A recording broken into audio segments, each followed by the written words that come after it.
Welcome back, everyone. Lostboys Cypher Circle is back in session. If you didn't know, now you do. This is the show where I bring on artists of all kinds, whether you're a writer or a poet, or you got some artwork you want to share, or some like music, like instrumental music, or you just want to have a conversation. This is the place to come get your thoughts and your feelings heard. Excuse the smoke.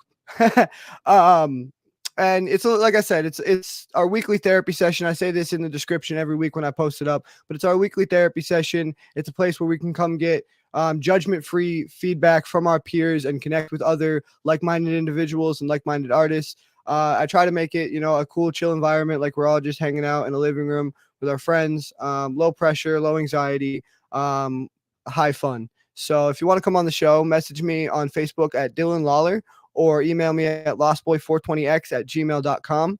That's Dylan Lawler on Facebook, or lostboy420x@gmail.com.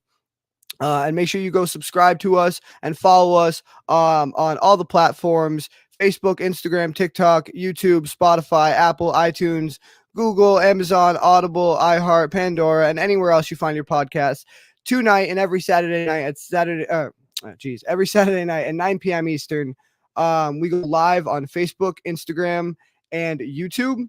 And then the following day, I will post it up to Spotify, Apple, iTunes, Google, all those other places. So make sure you go check that out and give us a like, a follow, subscribe. Everything helps. Also, keep a lookout for our side show or our sister show.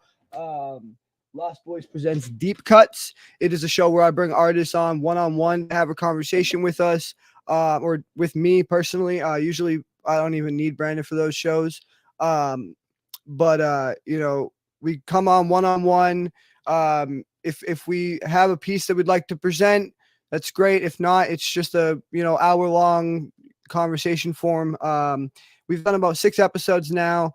We actually have a guest from one of our episodes on tonight. And yeah, they're just a lot of fun.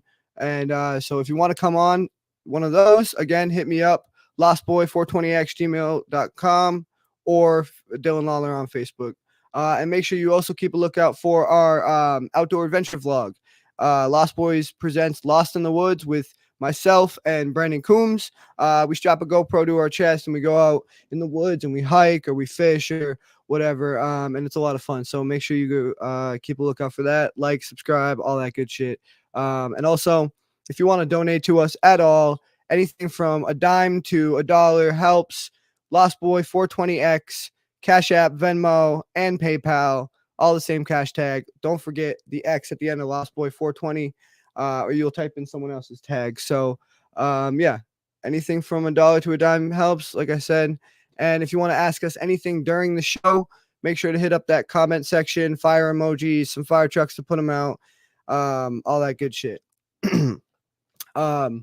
Before we get into the show, because this is our weekly therapy session, I always like to say that the point of this show for me, before any of the views or any of that shit, is to reach out to people and to connect with people on an emotional level.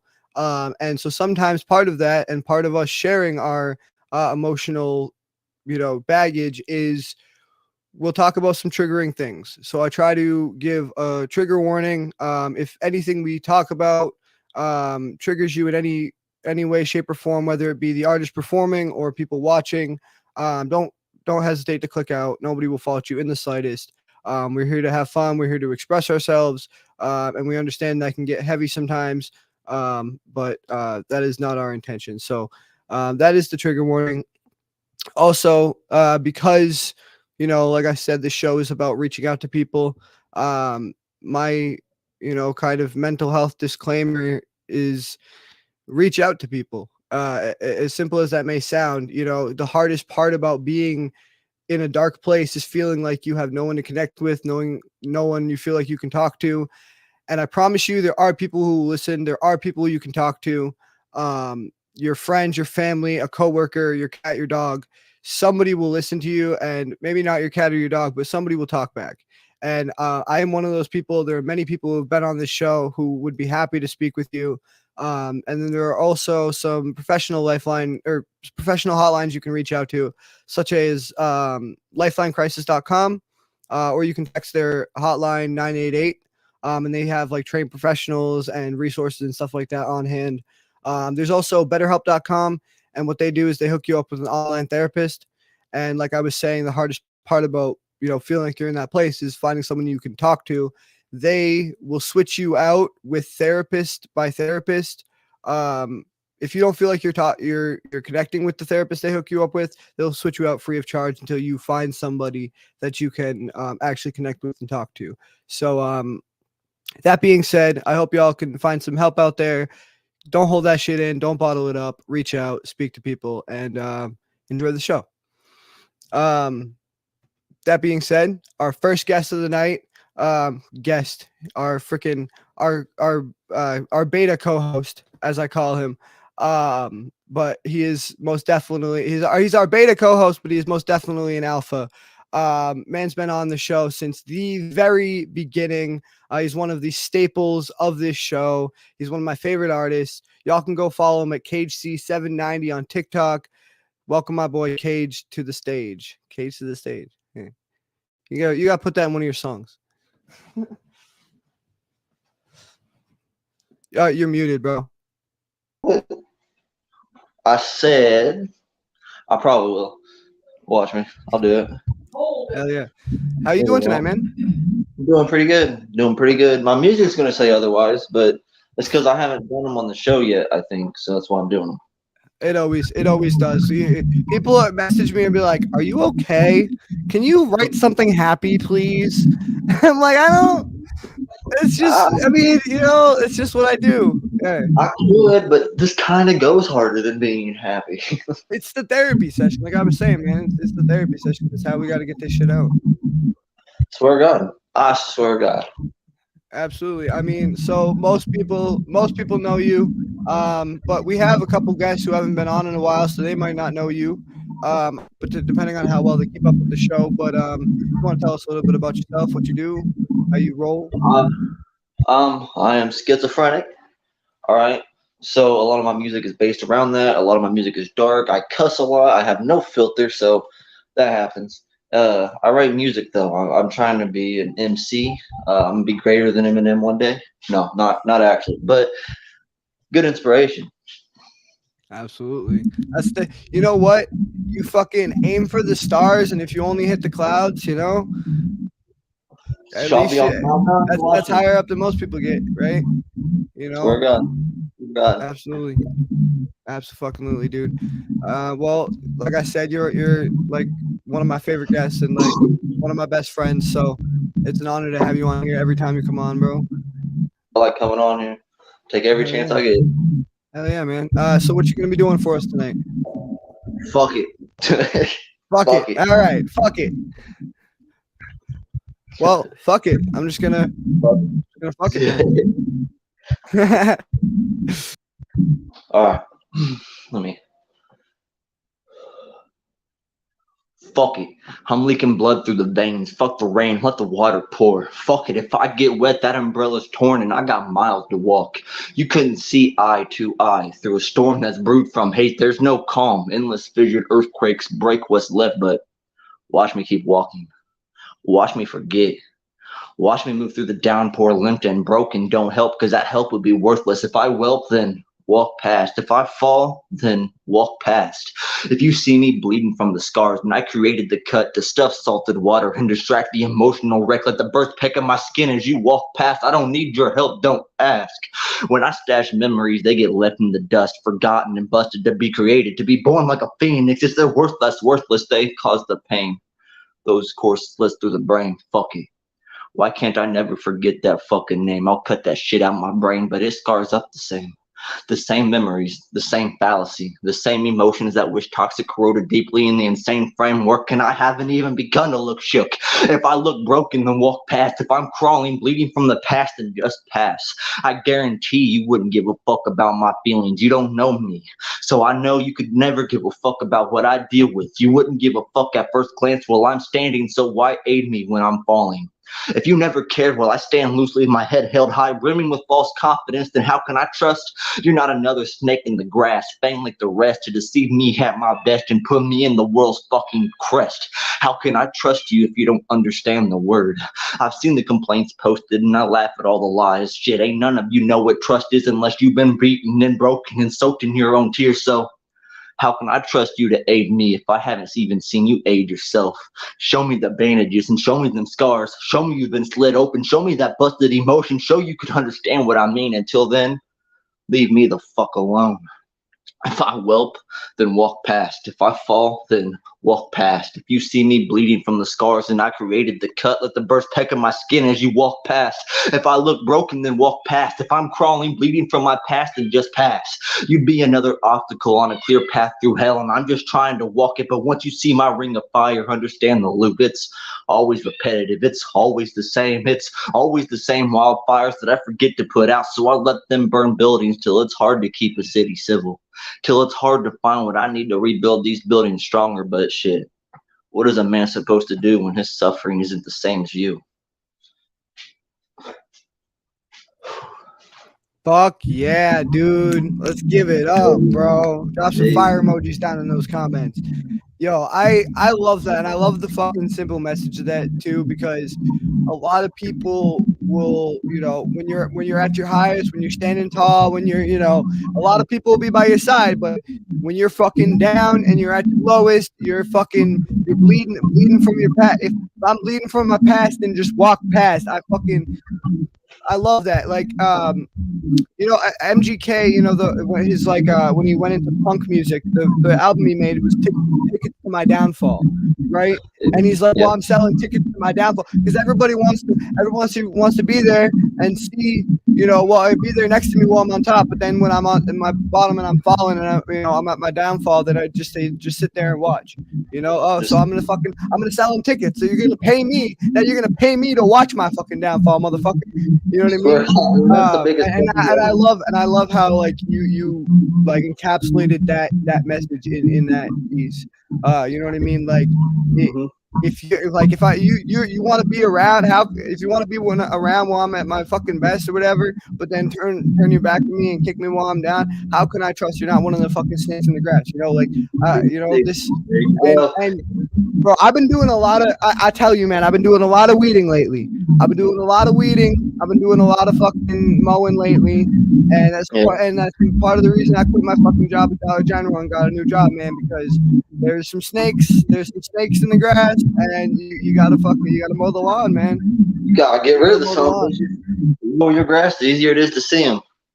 Yeah, my mom used to play this song for. She was really into country, and I love all music, but there's this really good song. I forget who it's by, but it's called "Find Out Who Your Friends Are," and it's about this guy who his truck breaks down on the side of the road, and he calls all his friends. All his friends are rich, and they're all super busy. They're at like, like they're in a hot tub with a bunch of girls, or they're like, doing some paperwork, or they're like in a gym, like, and they're all miles and miles away or whatever, right?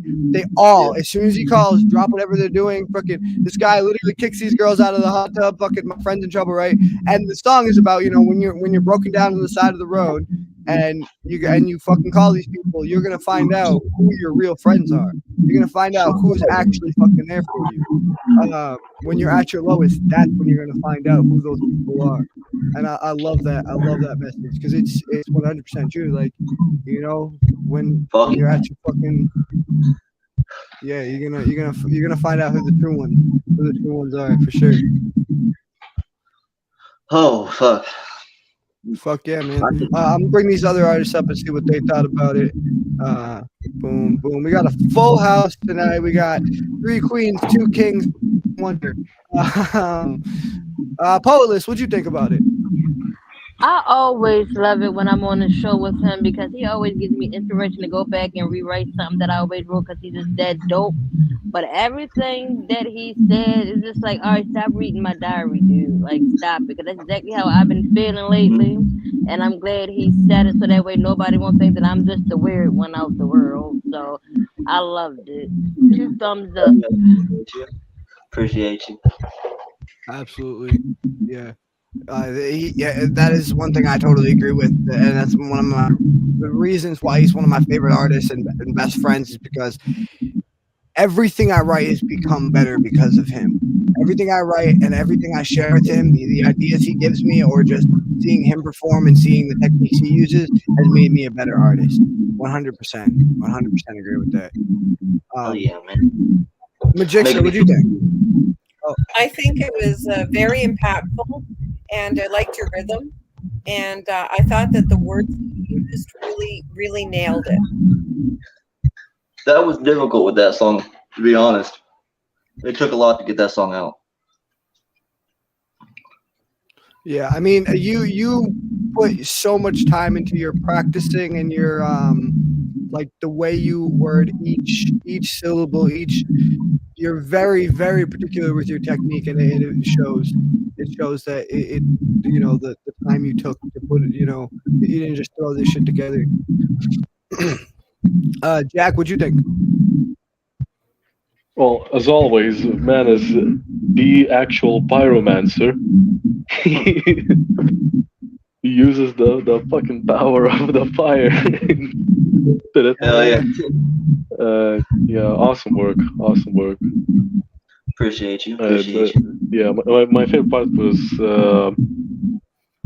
when you asked the listener to show you their scars so that you know Yep. for sure that they went through some shit.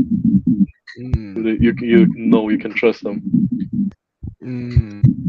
absolutely, absolutely. Yeah, I don't trust. I don't trust someone who's too perfect.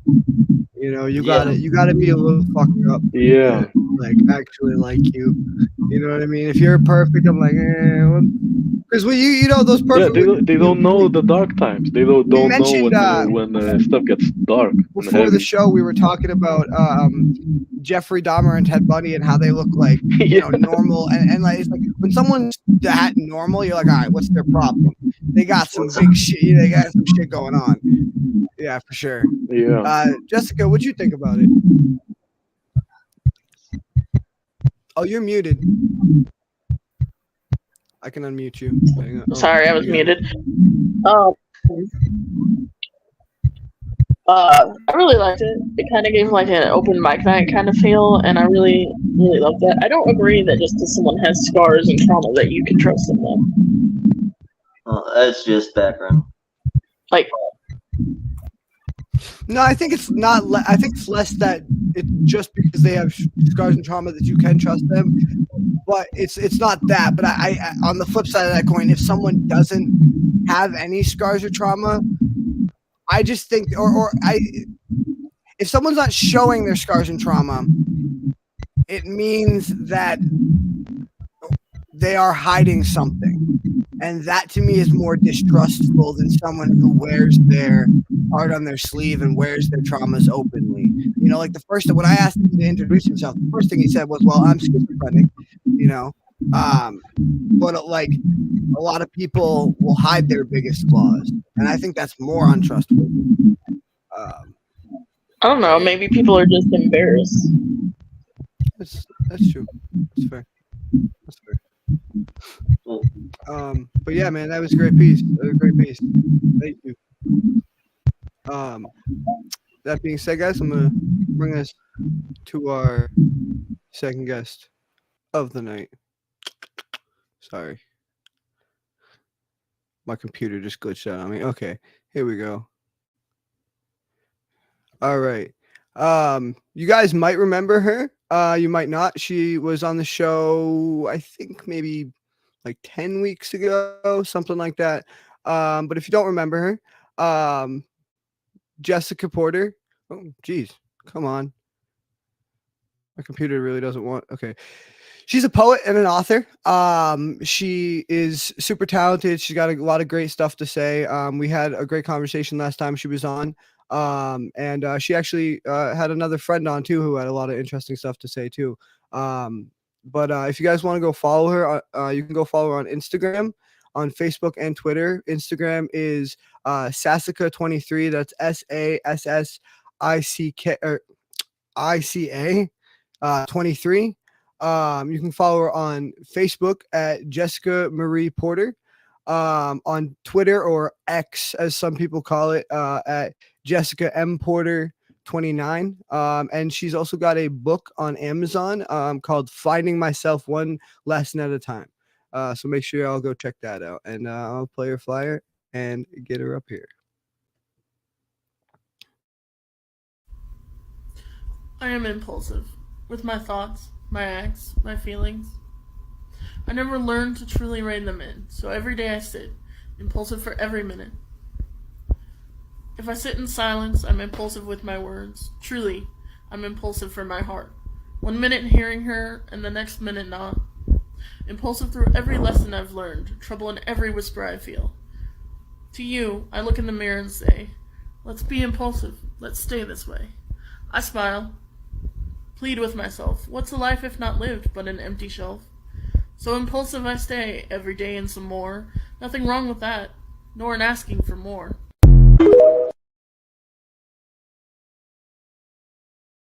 Hey, welcome back. How you doing? Hey, good, great. Everything's, organized and in its place for now. How are you? Awesome. Your leg That's healed good. up? I'm good. Like I was saying, I had a job change, and it's been making me feel a lot better. I also, like, right around the time I switched jobs, I cleaned out this desk area that I got going on right here, and also my nightstand in my room. And like, for some reason, I attributed that to like switching over jobs and just like cleaning my mind space, and like wiping it of shit I didn't need. So yeah, I'm doing good. I feel you on the, like, everything's organized and in its right place for now. For sure. Well, you've been on once before, but if you want to tell us a little bit about yourself and what you do, by all means. Sure, I guess. I'm a writer. I try to write from, the heart so people don't feel alone. I do everything from poetry to horror, crime. I actually had a really good idea that I'm stoked about getting done. It's a novel about like a serial killer who kills people and cremates them and puts them in his pottery. So That's I'm like, interesting. Don't give anybody any ideas. Jesus, I haven't heard of that one yet. I know, I was like Googling it, like, has someone done this one before? Because I really love the idea, but I don't want to like redo someone else's idea. Yeah, So, and be careful. yeah. I mean, be careful Googling it too. You don't want the FBI to show up at your door. You're like, I'm not a killer, I'm a writer, I swear. I feel like writers get that all the time though, because the research you have to do for books. I mean, some writers have to look up how to make bombs or crazy shit like that. So I feel like I think actually I've heard a few stories of famous writers getting like they've been interviewed by like FBI or Secret Service or whatever because of the things they've put in their work or the things that they were,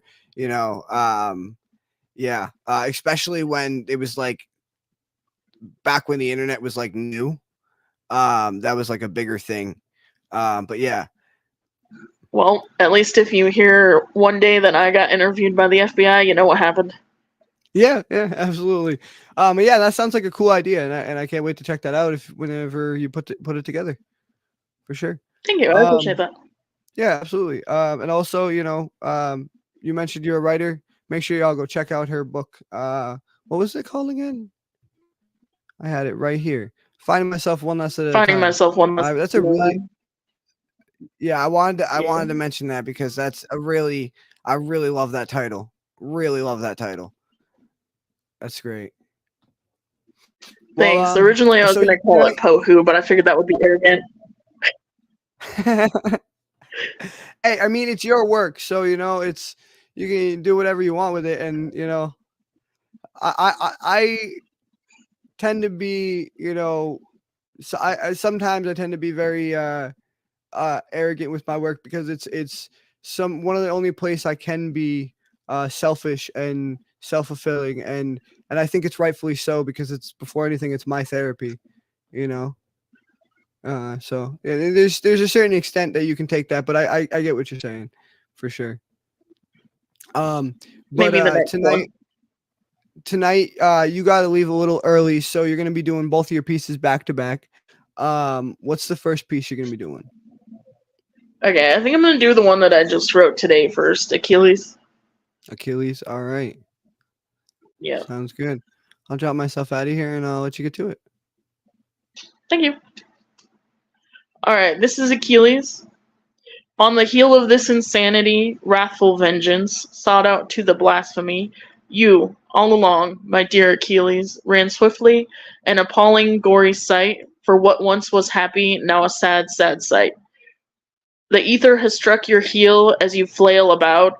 Try to catch your balance, I offered you an out. But oh, darling, it was I who held the sword, swearing, it's for your own good. Achilles, Achilles, won't you heal? Me and you both hurt. Deep, deep down, insanity with my tears flowing down. Achilles, you were struck down. But please, oh please, stop the frown. And that's the end of that one. I really like that, and before you get to the second one, I just wanted to comment on it real quick, because I really liked the flip of the word heal, to the heal and then to emotionally heal. I really like the flip of that word, and I loved my favorite line was the. Can you read the very first line again? On the heel of this insanity. On the heel of this insanity, and it continues. Your Wrathful vengeance. Yeah, I mean, that line really struck me. That's some very great verbiage, and I loved also how it was a very subtle rhyme scheme. The rhyme scheme wasn't the focal point of the piece. It was a very subtle, and it had a very Greek, tragedy kind of, because some of those were rhyming, but they were mostly a story format. They wasn't the main focal point. They had poetry and verse in there, but it wasn't, and it did sound very, modern, or, a modernized version of a Greek tale, and I really enjoyed that too. But yeah, I love the metaphors. I love the word flipping, and I love the subtle rhyme scheme. Fantastic. I just want to bring these guys up real quick, see what they thought about this piece, and then you can get to your second one. Poetless, what'd you think? Girl power all the way. I loved it. That's first and foremost. We gotta represent. But no, I really like the way you broke everything down. And it's just like when I was listening to you talking, I was thinking about sometimes I try to hide myself with my activities too. And mine is loving everybody too much. So I loved it. Dope piece. Thank you. Absolutely. Majista, what'd you think? I think that pulling from the past is a really epic move. And I think also that tying it to the now, the present, and the insanity of now is really really timely. And then tying them together like that, I think that it's sort of a reminder, just to everything that's going on, and really to pay attention.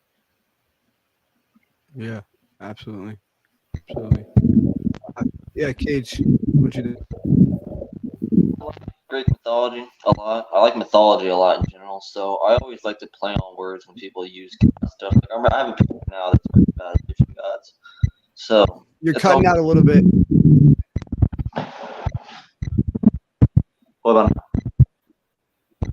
Sound good? Hello? Yeah, I can hear you. Is it still cutting out a whole bunch? No, you're good if you hold it right there. Yeah, I think you might have had like.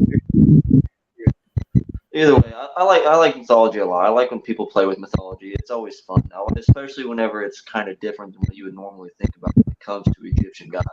So the piece itself, it was really good. I liked it a whole lot. Good job. Thank you. Jack. Yeah, I also love that. I love the idea of putting yourself into that historical intense situation, and yeah, just I just like that putting yourself into that situation. It's almost like a fan fiction, but it's you know. I'm just saying that because I'm like delirious. It's 4 a.m. Oh man, No, you're we good. appreciate your sacrifice, by the Oh. way. He's like It's at fine. It's 4 fine. a.m. where he is, and he Look fucking at managed this. to come on the show anyway. Look at this. Jesus. God damn. God damn. Yeah, but I loved it. I loved it. Like putting yourself into that. It was awesome. Yeah. Yeah, absolutely. I agree. And I am in full agreement with Cage too. I'm like, oh geez. Here we go. Greek mythology is like one of my favorite things to write and read about. Especially when I was writing like fiction and short stories and stuff like that. I grew up on like Percy Jackson and that was like my Harry Potter too, but Percy Jackson was like my staple. And then I got into like the actual Greek myths, and I took a couple of classes in high school, and yeah, it's just always been my favorite. Greek and Norse. I also got a little bit into Egyptian mythology too, which is really cool. But Rick Riordan really did a lot for bringing those into the modern day culture. Even though they were all children's books, a lot of adults still read them because they, the first Percy Jackson books came out, I believe, like 2008, and a lot of those people, we're in our 20s now. Or older, and because those books came out when we were in middle or high school, and so we're still reading them. And he did a lot to bring those into modern day culture, and I like when an artist can bring like that, like Jack was saying, bring that historical background into modern day culture and modern day art. No, I definitely get that. And I appreciate everyone's opinions. I was only laughing about Jack saying it was fan fiction because as much as I love fan fiction, great artists who make that stuff. I've never once thought of myself as a fan fiction writer. Like, I'd love to read it. I don't think I'd be very good at writing it. Well, you could say, I mean, I do get it from a certain extent what he's saying, because you could say that especially the first Percy Jackson book is a fan fiction of the Odyssey. In some way, because he goes to even a lot of the same places. In the second book, he goes to the island of the Cyclops. In the first book, I believe it's the first book he goes, or the second book he goes to Circe's island.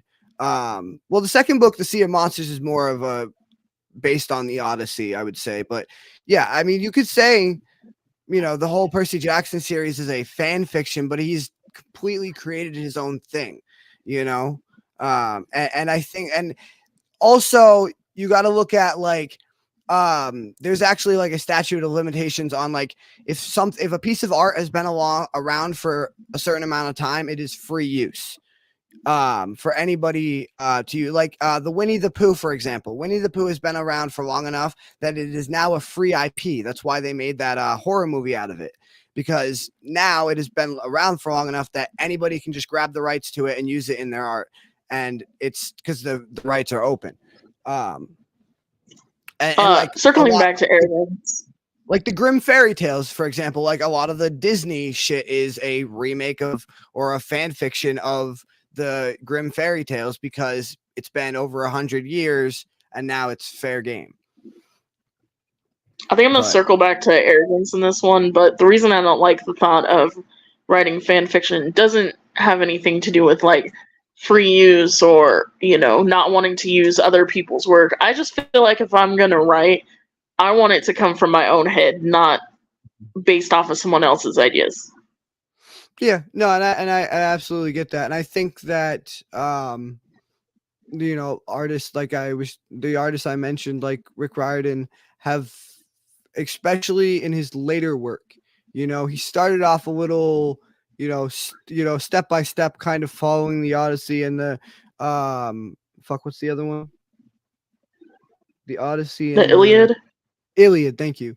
But then towards his later work, he branched off and he did his own thing. He created his own world, and it all came from his head and his, whatever, it was his journey. But yeah, I definitely get what you're saying for sure. Yeah, I mean, I think that there's like I mentioned Harry Potter. I think there is a vast well of untapped potential there for so many fucking people. Like with the Lord of the Rings and Harry Potter and shit like that, there's such a vast well of untapped potential there that like it doesn't have to be to write in that world, to be in that world and use that shit. It doesn't have to be fan fiction because they created such a vast world that you can make your own within that world. You know what I mean? No, I get what you mean, and I heard that J.K. Rowling used a lot of D&D stuff to create that world that she made, and I get it. I'm a huge Greek nerd. I'm a huge Harry Potter nerd. I got tattoos of both, but I read all the fan fiction that's Harry Potter, basically. Hell yeah. Like, there's so much untapped. Absolutely. Well, anyway, what's the next piece you got for us? The next piece is also a Greek piece, like Greeks do. All right. Yeah. All right. I'll drop myself out of here. Let you get to it. All right. This one is like Greeks do. I wrote this one, I think, last year or like 6 months ago or so. On the subject of longing, I'm Hades in the summertime, awaiting Persephone's return to him, pondering, wondering, where do I fit in, with you and them? You shine so bright together, and me so lackluster. I'll answer to the call to arms, vastly more in than out, but your distance, you stand far apart, and they shout. Not out loud, dear me, never that, but deep down I'm breaking, and this pain inside, it leaves me quaking. I'm lost, adrift and alone, just like Hades underneath it all. Where do I fit in? And that's it for that one. I love that. I really love that. And I have always I've always hated the misconception that Hades is the Greek devil because he's not. I guess in some version, I mean, I guess you could say that, he was betrayed by his family and then cast down just like Lucifer, but that is where the similarities stop. He is not cruel and horrible as Lucifer was. The worst thing he ever did was tricking his wife into marrying him. That's the Zeus and Poseidon are up there tricking people into, having sex with goats and then killing their families and doing all sorts of crazy messed up shit. And Hades just minds his business. He's really, like you were saying, he's like misunderstood. He's just alone in the darkness and he's misunderstood. He's the odd duckling or the ugly duckling. But he's not. I think it's also a misconception that he tricked her into marrying him because, like, from the mythology, Demeter sounds overbearing. Persephone didn't have to eat the pomegranate seeds. Like, she wasn't forced to, for one. And for two, they completely misappropriated, or I should say misinterpreted, the use of the word that was used for when he, took her to the underworld. In the actual mythology, Zeus is the one that says, hey, marry Persephone. Mm-hmm. Like, he's the one that gives the daughter away. There's no theft of this. It's the overbearing, and it's the family. And Zeus and Poseidon, mostly Zeus, but Zeus has always been more to blame for that kind of shit. And in the Percy Jackson books, actually, that's how it was. That's how it is in his world. Is he basically what happened was they went the story of her mother Demeter going on a search around the earth looking for her when Hades had brought her to the underworld was Hestia's wedding gift to them, that she would distract their mother-in-law so that they could have a honeymoon to themselves. And I thought that was fucking hilarious. I was like, yes, dude, because that's, I mean, Hades, like I said, Hades is very misunderstood and very, people just want to cast him as the devil, and like the Disney movie didn't do a lot to help that. The Disney movie did not do a lot to fucking help that. No. But for then sure not. again, But I mean, if you really look at the myths, Hercules fucking beat his own family to death with his bare hands. What did Hades do Literally. again? What did Hades do again? he got souls across. You know, No, like, not across. yeah. That's far on, but you know what I mean. And they even have a fair judgment. They don't even go to necessarily just fire and, like, it's not just like Christianity where they just go to fire and brimstone and it's hell. It's like there's Elysium. There's good parts of this hell, and you get Literally. fairly judged at the gate based on what you did in your life. And you know what I mean? That's what I love about Greek mythology. And Hades is definitely my favorite of the Olympia gods, except for Hades my favorite, and then probably Hestia, because she's just chilling by the fire, just hanging out. I just picture her like roasting a fat bowl or a blunt. No, definitely. She's the mother of home and hearth. You know, she's just sitting there cooking a bunch of munchies, smoking a fat blunt by the fire. You don't even gotta tell me. I nicknamed my friends that I'm really close to Greek mythology names, and my closest friend, the one that was on the show with me last time, the one that was, talking shit, her nickname is Hestia in my phone. Oh, so cool. like I understand like home and hearth.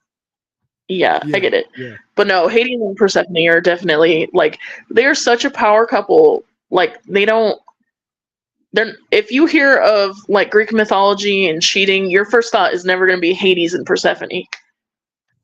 No, I mean, we were just talking about the Odyssey. Fucking Odysseus did way more cheating than Hades ever did, or any other. I mean, all his brothers were like I said, screwing virgins, screwing animals, doing all sorts of messed up shit. Yeah, like all his brothers and sisters and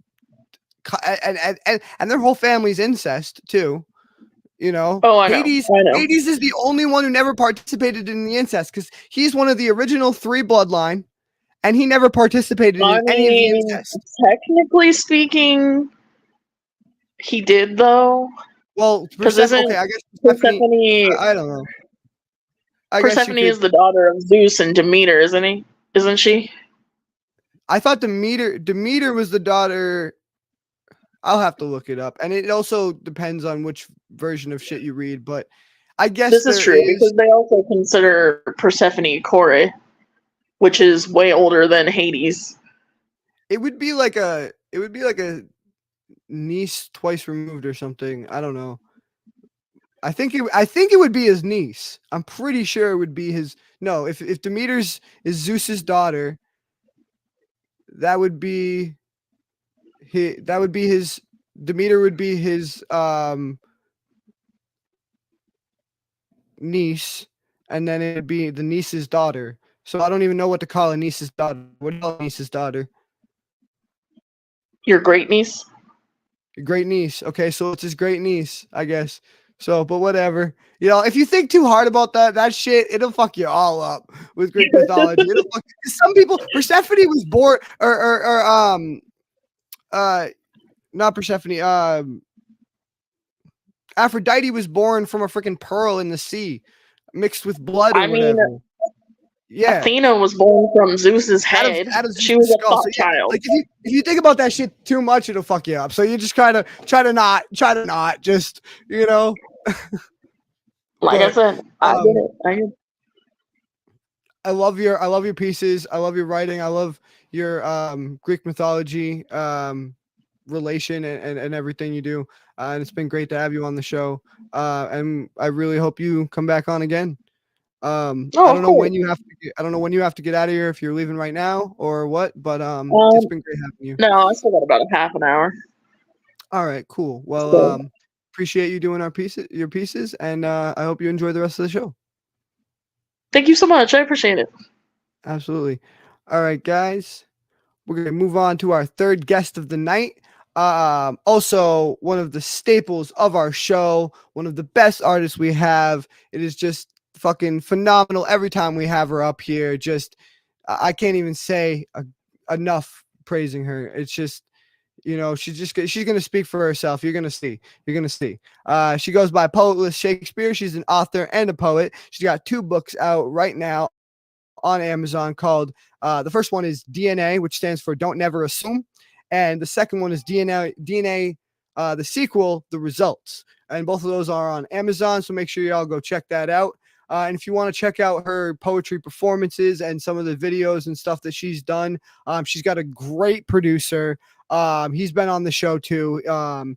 Fantastic guy. And he does all her work. And both of their YouTube channel that they share is Red Designs 956. That's R.E.D.DESYGNZ 956. Go check that out on YouTube and subscribe to it. And I'm going to play her flyer, which is also the complete video of her flyer is on YouTube right now on that channel. And it is all produced and edited by oh my god, I forgot his artist name. I know his real name, but I don't want to. I'll ask her when she comes up.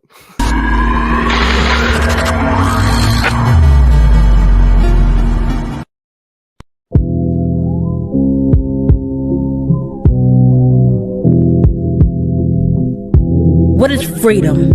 Is it really worth anything? Where so many people have died not knowing what it means to be free in the first place. What is justice?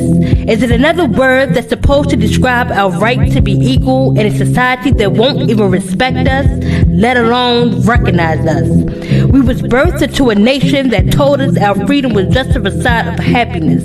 Without any sense, we gladly feast upon their lies that they fed us, and became so content in the hell that they tossed us in. Like corpse, we linger in the hollow glow of an undefeated battle that leaves us helpless. Until Martin had a dream that brought war and to bring upon peace, while Malcolm had a plan to outsee it by any means necessary.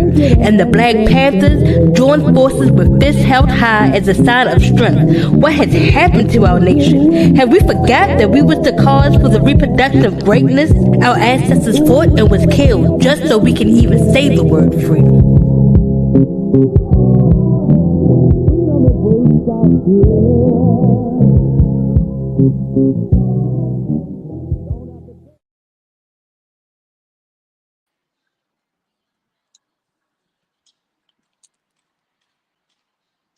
Yeah. Hey, how you doing? Hey, everybody that's watching and behind stage. Hello. Hey, great to have you back. So first of all, what's your producer's name again? What is his artist name? Exoskeleton. Exoskeleton. I knew it was something with an E. I was getting him confused with there's another artist I have on, and his name is Elemental, and they both have an E. I was getting them confused. I was like, I know it's not Elemental. It's something else. But yes, Exoskeleton. Make sure y'all go check out Exoskeleton and his YouTube channel. Great artist. We've had him on a couple times. Great dude. For sure. But it's great to have you back on. How you doing? It's always good to be back. I am wonderful. How are you? How have you been doing? And congratulations to the new job.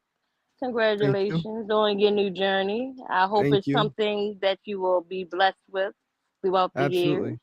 Absolutely. Thank you. Yeah. I mean, it was time to move on, man. There was Dollar General, and if you go on any community, a town website on Facebook or community page on Facebook, and there are people complaining about their local Dollar Generals. It's not just mine. It's the whole company's fucking corrupt and fucking doesn't know what the fuck they're doing. And like we were talking about at the beginning, there's snakes in the grass, and you got to just mow the lawn. And yeah, my new job, it's not the most glamorous thing in the world.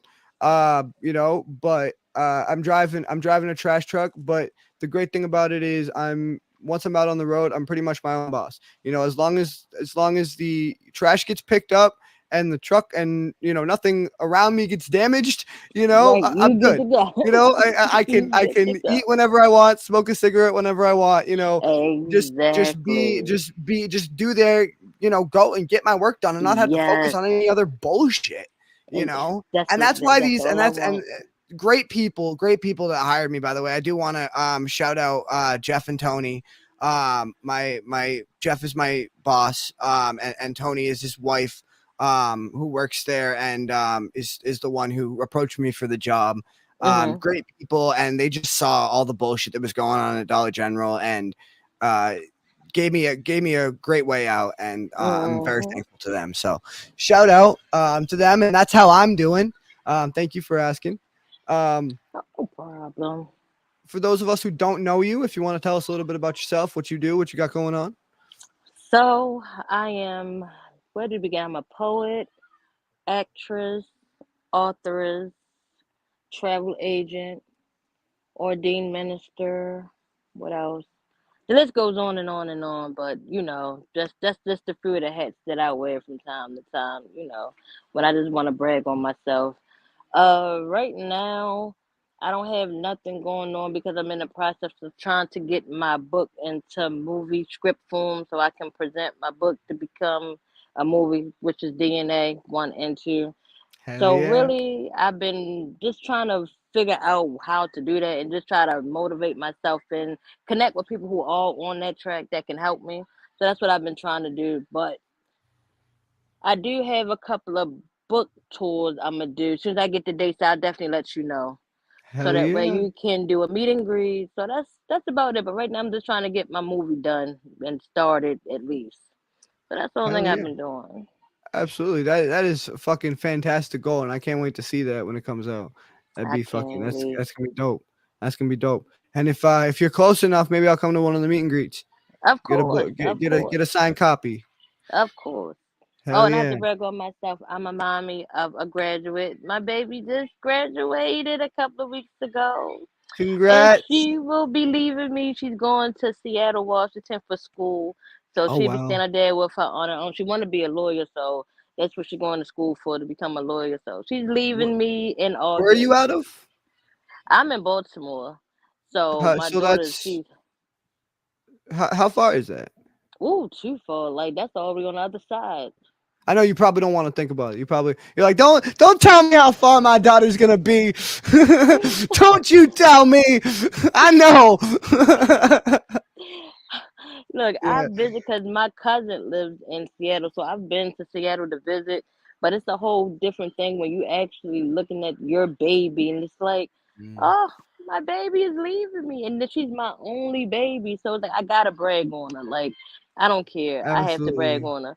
Hell Anybody yeah. come, my daughter's better than yours. Oh, my daughter's better than yours. That's what I've been saying for the last month since my daughter's been going to her senior prom. Oh, my daughter's better than yours. I go to work. You want to take a picture of my daughter? My daughter's better than yours. Her dress is better than yours.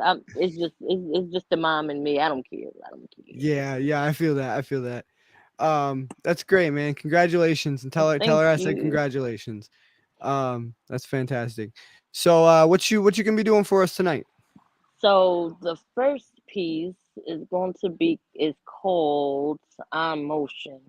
And pretty much I got that when I was procrastinating and I had the big, you know how sometimes you gotta tell yourself like if you don't get up and stop being lazy or one of them Mm-hmm. pick me up. So it's just a self pick me up for me that I needed. I don't care about nobody else, but this was personal. This was for me. Brandon, can I get an on me?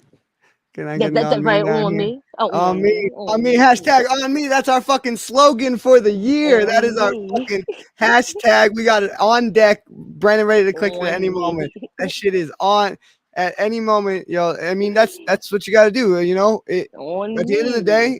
day, whether you get shit done, whether you succeed in life, that's on you. That's on you. Exactly. You gotta, Exactly. you are the motion. Yep. Absolutely. We can put I'm the motion back up here. But yeah, absolutely, absolutely. Follow. And you're the one who came up with that, man. That's been our On slogan. me. You're the one who came up with that On shit. me. Come On bringing me. that That's on energy. me. Bring that. That's what I love On about you. Every me. time you come on the show, you bring that fucking on me energy. For Because you real. got to. Because we really think about it, we spend so much time blaming everybody else for what we did wrong in our 24 hours. And I'm like, half this stuff is my fault. I could have easily went left when I should have went right, or vice versa. So I was like, that's on me. And I had to Mm-hmm. learn that as me growing up into a society where they just don't care about you anyway, you have to stand on your own. But that's on me. I did that. You right. Now it's on Hmm. me to fix it, not nobody else. I can't keep calling people saying, "Hey, I need." No, sometimes you have to call on yourself. There got to be an on me moment. I have to get me out of this. Can nobody figure me out? This has to be an on me. If I don't do this, nobody else going to. So that's where I got Fuck that yeah. from.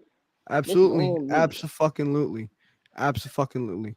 100% agree. You're the only one who can dig yourself out of that hole. You're the only Hmm. one, and most of the time you're the one who put yourself in And that put hole. So yourself it's in only right. there. It's only right you should be the one to Exactly. dig yourself out of it. Absolutely. Exactly. And once Absolutely. people start realizing that about themselves, I swear society will be at least 10% better than what it is now. I said 10%. I give it a 10% change. You're not gonna go off the dump end, the deep end. But if most people will really sit there and be like, you know what, I did do that. I did do that. Let me, at least fix it for me, if not nobody else. But nobody wanna do that. Yeah, Nobody want to take the absolutely. blame for nothing that they did. Like you said, they did it, but nobody. Oh, you did this to me, so I did. No, you did that. Eat that. Hmm. Eat that up with Hmm. hot sauce. Go ahead. Absolutely. You the first. I mean, even when you're going through rehab or recovery, the first step Mhm. is noticing that it's on you. You're the one who has a Yep. problem. Yep. And that's with anything in life. You got to Anything. realize it's on you. You are the On motion. I'm you. the motion. I fucking like Yep. this. I'm already. You haven't even spit the piece, and I'm already feeling it. I'm already feeling it. All right, I'm gonna drop myself out of here and let you get to it. No. I have tried to love someone who couldn't really see the love in them, but yet I stayed. I tried to care for myself, even though I knew that the last days would come upon me if I continue on living my life in sin, but yet that didn't phase me. You see, my action never really equaled up to my words because, you see, I was just being plain lazy. I'm not even going to lie about it. But at the end, I had to realize that sometimes on me, I have to make motion. Your motion doesn't always come in a sign of crying or a sign of motion, of movement. Sometimes my motion can just be being still.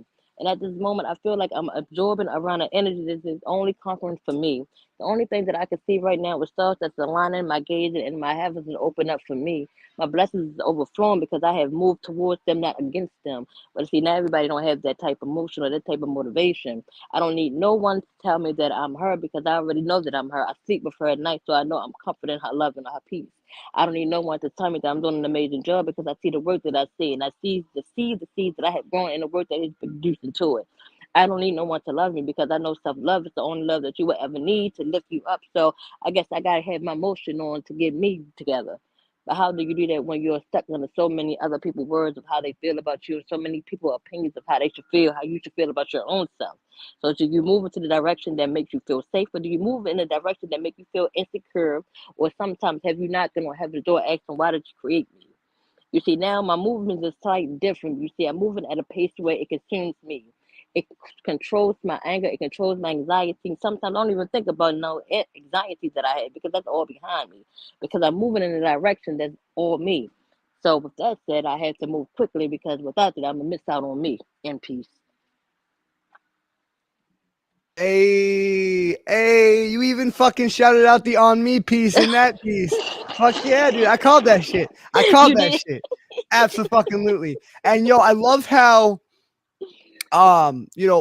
there was a part in there where I was kind of feeling the same vibes as Caleb's piece, where when he was saying, if I'm down and I'm bleeding, just walk past, I where you Mhm. were when you were saying, Mhm. I don't need nobody to love me, I don't need nobody to tell me I'm doing a great job, I don't need, no, fuck that, no, fuck that. You know what I mean? Yep. I'm gonna pick myself up from this lowest Mhm. fucking thing, this Mhm. lowest point that I'm at, and fuck everybody, just like Caleb was saying, fuck it, You you have know, to. you You have to. walk past, let me pick myself up, fucking walk past. Exactly. Let me tell you how many since I'm gonna say the last 3 months, and this is what I've been doing to myself. Every morning I wake up and say, "Hey, beautiful. Hey, gorgeous." Like when I leave out the door, like if it was so funny because a couple of days ago a guy was trying to talk to me, and I was like, "No, thank you. I'm on me right now. I'm on me time." So he was like, "Well, forget you. I ain't want your number anyway." I said, "Okay, blessings." So he walked past. He was like, "You don't care." I was like, "What part of my energy told you that it was okay for you to disturb my peace? Like my energy is not controlled around what you say. I don't care, sir. What part of my energy said it Exactly. was okay for you to talk to me?" told my homegirl, she was like, "Why are you so mean?" I said, "I'm not mean. I'm just being protective of my energy. If I didn't already said no, move on, because I'm not being disrespectful. But my energy sometimes give people the courage to come and approach me any way they want to, and I'm gonna have to slap the you know what out of them. And I don't be trying to do that. I really don't. I really don't. Yeah, I But feel you. sometimes you gotta stand on me. Like, all right, bro, if you don't tell me you love me, and I'm gonna keep waiting for somebody to tell me, when am I gonna love myself? Because Yeah, sometimes if I say I love me absolutely. and somebody else say they love you, I be sitting there like, okay, I done told myself I love you 15 million times. What makes your I love you so different from mine? It's going to make me feel so overwhelmed with joy that I'm just going to forget all about me. Nothing at this point. My Okay. mom used to say, right? My mom used to say, there are people in this world that matter and there are people that don't. And the best thing Yep. about it is you get to choose who the fuck those people are. You get to choose who those people are. And I know I keep going back to, quitting my job and do it, but it relates to that because at the end of the day, I especially New Hampshire to work at Will State, I decide the people I allow in my life. I decide who I work for. I decide who I have on my show. I decide, Yep. I decide who I surround myself with. At the end of the day, Exactly. you and my mom was the type of woman. Now, you remind me a lot of her because she was, I mean, at her tallest when she was a teenager, she was 5'1", and then she shrunk down to 4'9", maybe 4'10", I'm 4'4". but she had an energy that came in the room 10 feet before she fucking did, man. You like my mom's fucking energy just, it blew up a room. She was immediately the most like charismatic, smartest, just you knew when she walked in the room or the most attitude. You knew when you walked in the room, she like the attention was on her, she was kind of everyone's mom in that way. You know what I mean? When she started speaking, right? If they're like she would come into the room, start speaking to her kids, but if there are people sitting next to her kids, they would look up too and be like, like even her own father, my grandfather would be like, yeah, Joe, what's that like? Because she was the mom of the house. She was, but she had that energy, and she did that on purpose, and she did that on That's purpose, me. because not only because she was so small and smaller people, and I know this being a man who's 5'3", 5'4", well, almost 5'4", but 5'4" with shoes on. But I'm a man. That's not normal for a guy. So I know that being a short person, you have to have a bigger personality. We do. But a lot of people, let that turn into a Napoleon complex. And then there's other people like my mom who found a way to just make it elegant and just she could tell someone fuck you while smiling and having them thank her for it. Like she was that kind of person. She was just like in control of the situation at all times. Like, you're not gonna fucking bother me if I don't want you to bother me. Yeah. That's how I am. That's And that's exactly how how you I am. that's how I you gotta used to be. have a Napoleon complex when I was growing up. I used to fight all the time. I'm not even going to lie and sit here like I wasn't, because I wasn't scared of nobody. My grandfather put that in me before I started school. He used to tell me all the time, "You're the tallest person." And then at that time, I was Oh, you cut out. You cut out. Are you still there? Oh, there you are. You cut out for a minute.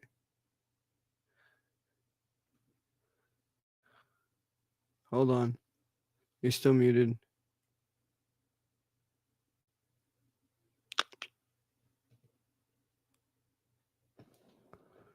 Yeah, your mic's muted. It won't let me unmute you.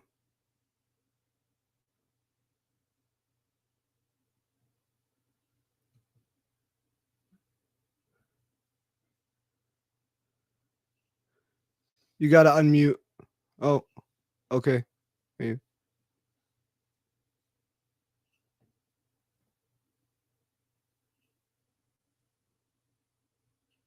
Oh, all right. Well, I think we lost her. Hopefully she comes back with us in a little bit. But that being said, we'll move on to the next guest, and hope Polis comes back to us for her second piece.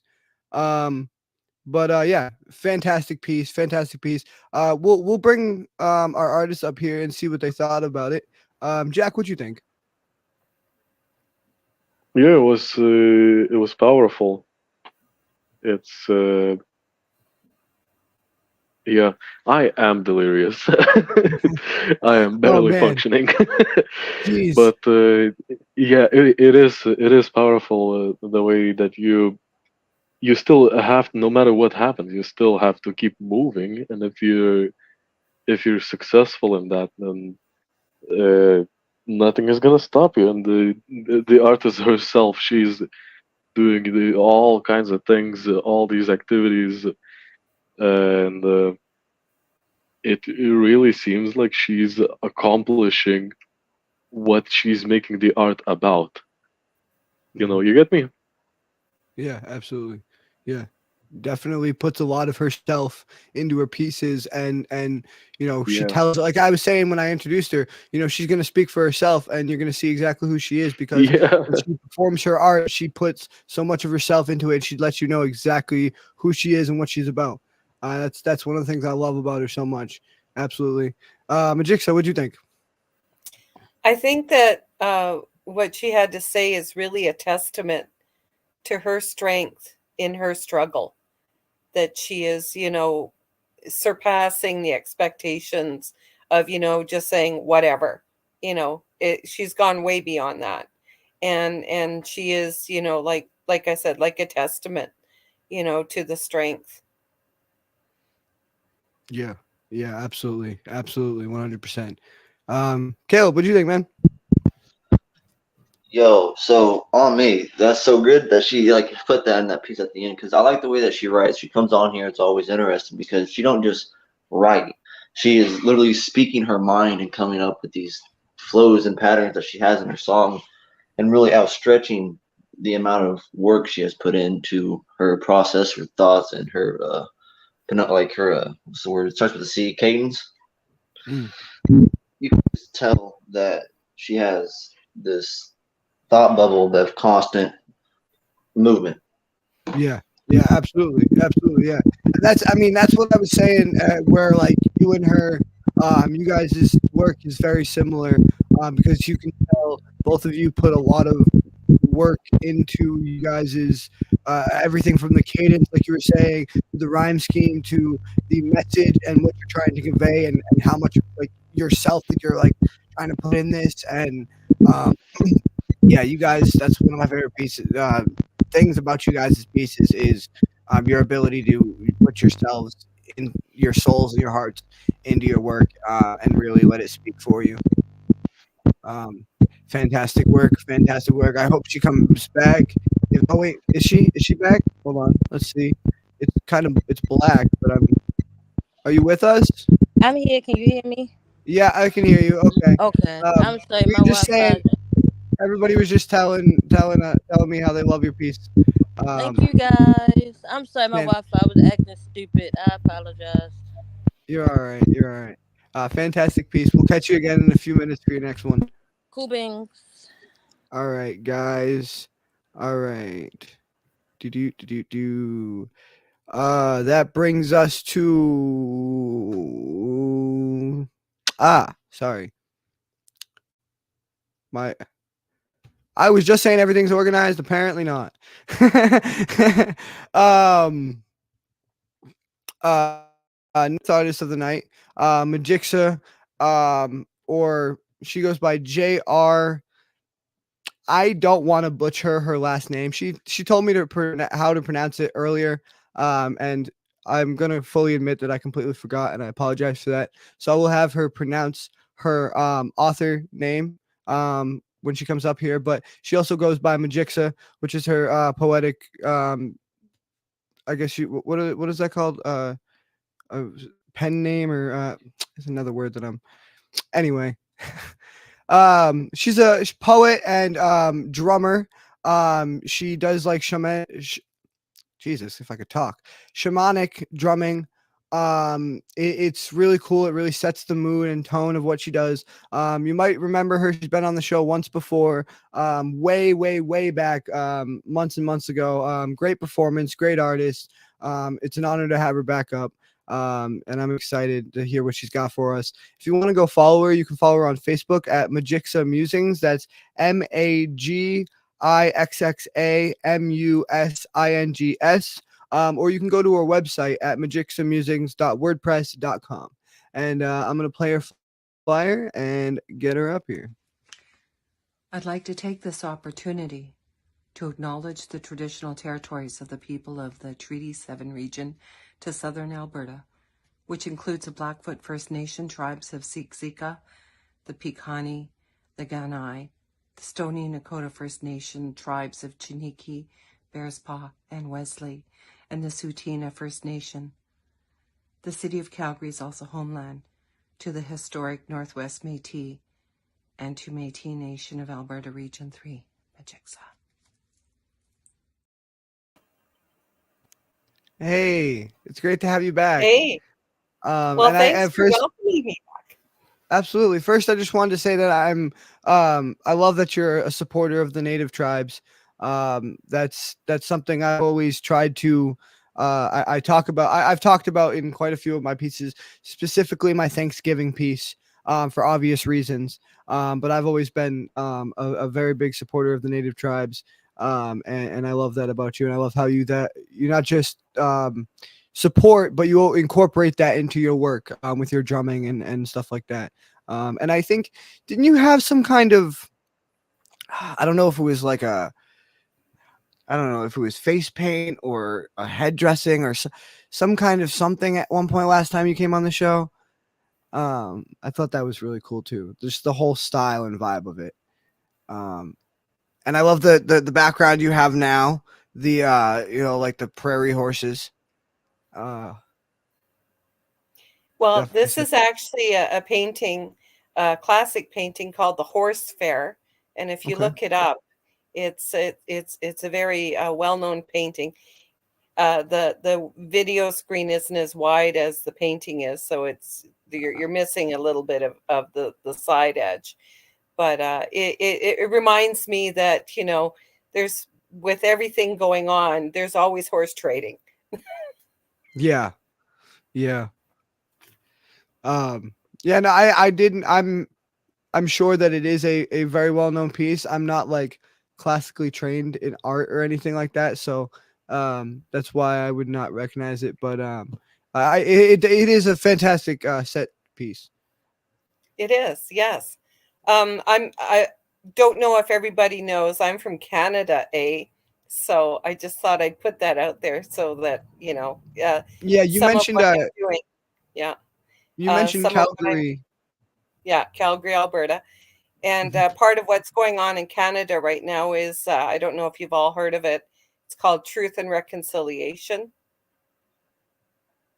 I'm not sure. I'm familiar. I don't really follow. I don't follow the politics in this country, let alone, Canada. But, so if you'd like to explain. Yeah. Absolutely. So in the last couple of years, there have been some very sad and horrific findings, and I don't know how much awareness is down south with you people. And when I say you people, I mean United States of America, in the sense that we have this thing up here in Canada called residential schools, and this is where Indigenous or Native American Indians were taken, children were taken from their homes and put into schools to become, I don't know, turned from their normal course of life, taken away from their families. And in the last few years, they have discovered many unmarked graves of babes and children lost. And we're talking thousands of children, thousands and thousands of children taken from their homes and put into schools, and to make them Catholic and prevent them from speaking their languages, or so many terrible things. And so that's all a part of what's going on in Canada, is what they call Truth and Reconciliation. They've made a day for it. I think it's September 30th. And then you'll see there will be a lot of stuff on Facebook and whatnot about that. But it's kind of, I mean, I'm just a white person. I'm nobody, like I'm not on a crusade or anything, but to me it just cuts right down to the soul that somebody could take somebody else from their family and try to convert them to a different religion and a different belief, and tell them that they can't speak their own native language, and then for whatever reason that child never goes back home and never comes back and is suddenly found in an unmarked grave. It's just incredibly tragic, and I can't ignore it. I grew up in northern Saskatchewan, which probably doesn't mean much to anybody unless you've been to Saskatchewan, which is known for being really, really flat and really, really straight roads. Like you could drive for 3 hours and never turn. I'll have to ask my girlfriend. She's from Canada, actually. I'm not sure. Saskatchewan is famous for really cold winters and really long no-turn roads. But I grew up in northern Saskatchewan, literally grew up with the entire forest as my backyard kind of thing, and with bear cubs and bows and arrows, as it were. Like we had cabins that we rented out, and power boats and that kind of thing. And I just lived in the bush with the fam, doing a, sort of like hunting and fishing kind of lodge thing. So my experience is different than most people who grew up, say, in the city with pavement and skyscrapers. Right. I grew up with trees and bugs and Yeah, black flies. And that's how I grew up too. I don't know how much you know about New Hampshire, but it's that little blip on the map between Maine and New York, or Maine and Massachusetts, I should say. It's that little tiny little dot that's just all trees, and cow fields and shit like that, and a few mountains. So yeah, that's my side. That's my neck of the woods too. It's just, and it amazes me too, because I mean, just 45 minutes away, you have the city of Manchester, right? And the city of Manchester is one of the smallest cities that I've ever seen. It's one of the smallest cities in the world. And the city of Manchester, not only does everybody there think that they're a full-blown thug and that they're living in the ghetto, which they're not, but I met kids. See, I was in like foster homes and placement, and every once in a while you could earn a visit home for a day, and you'd be on the same transport as another kid from Manchester, and he'd be like, I've never seen as many trees in my life. Like, yeah, and it is crazy, the total mind shift that has on a person, like two completely different types of people, city people and country people. Like they have completely different mindsets, completely different outlooks on life. Like it is a completely different ball game. And it's that's very interesting. Like the whole that feeds into like the whole nature nurture argument.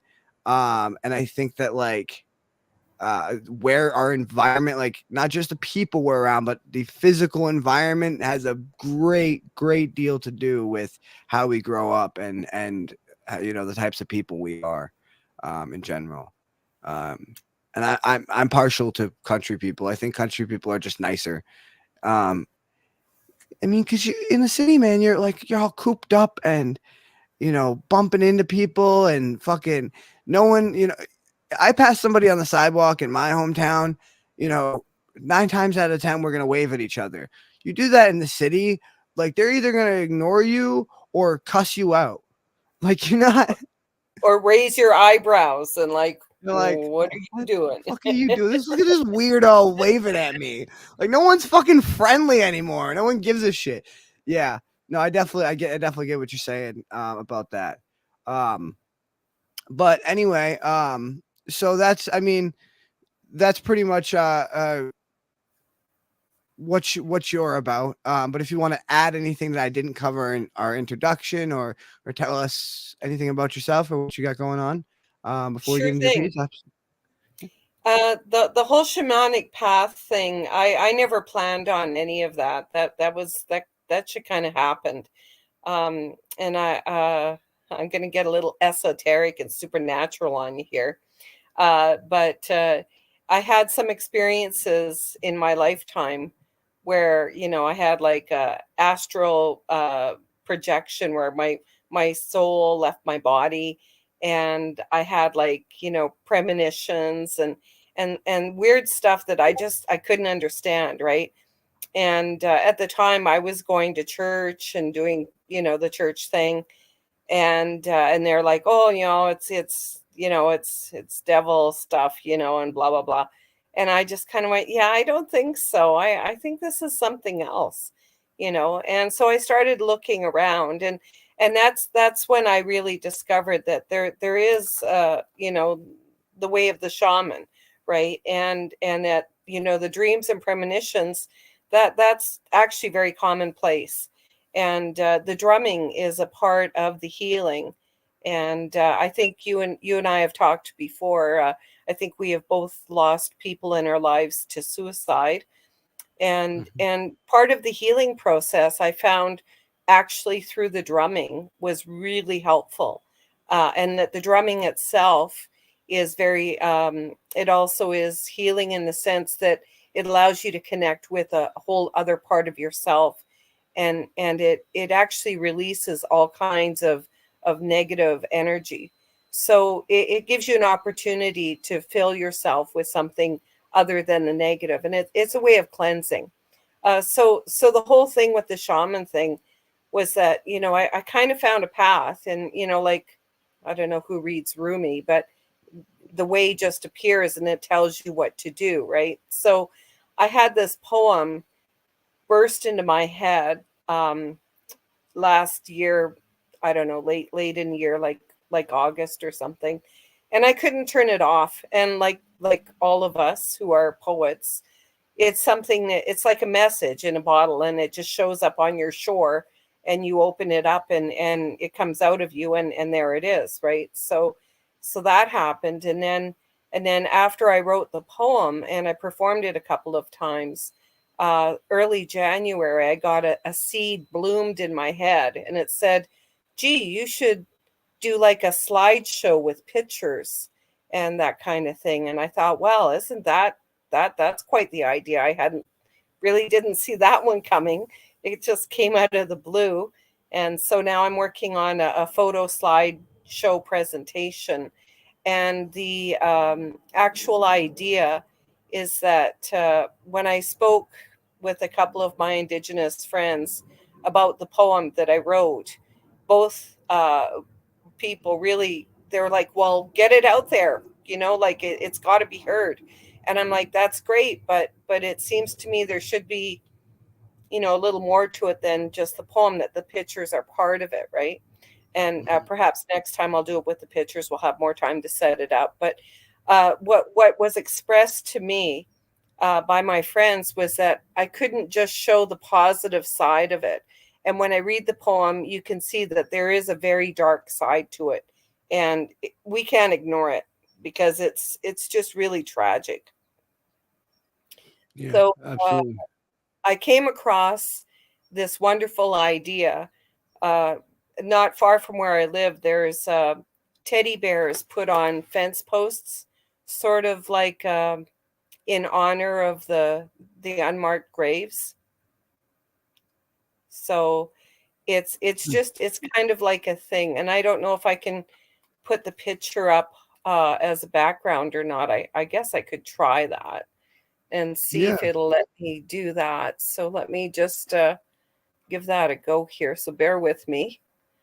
Uh, while I do the thing. Okay. And I've got to be in the right place, right? So where I change the background. That would be under settings. It'd be settings, I'll and then go to virtual background, and then it would, and then Yeah. if you hit the plus sign, it will ask you to add one. Yeah. So what I'll do is I'll try and put in one of the pictures that I took of the teddy bears. So bear cool. with me just 1 second here, because I Yes. think that would actually. Okay. Well, maybe not. It's saying I have to log in or sign up for more, or I guess maybe I have to take one out. Okay, so maybe if I take one out, it'll do that. Nope, that's not letting me. Okay, Here, so I'm gonna go ahead and read the poem. Why don't you go ahead? Why don't you go ahead and send me the picture? And Okay. while you're reading it, I will try to put it up on screen for you. Okay, I will do that. And here is one of them here. All right. And I am. And what's this piece called? The name of the poem is called On Native Land. So I'm going to do that thing where I share it. And cool.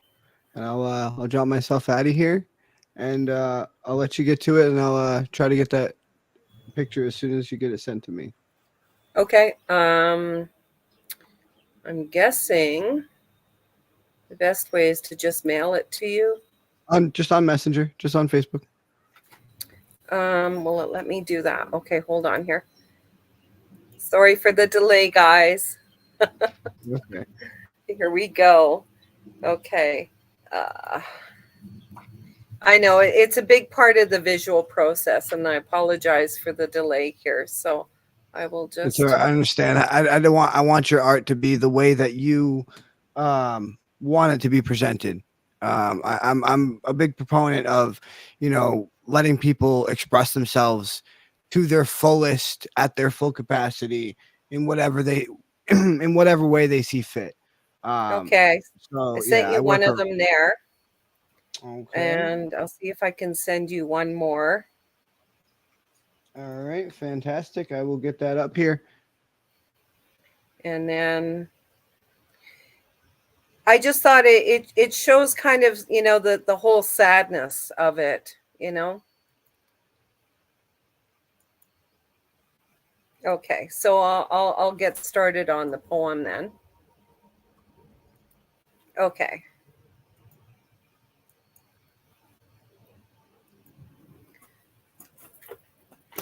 Bearing with me, I'm just going to set up the poem and then I'm going to start.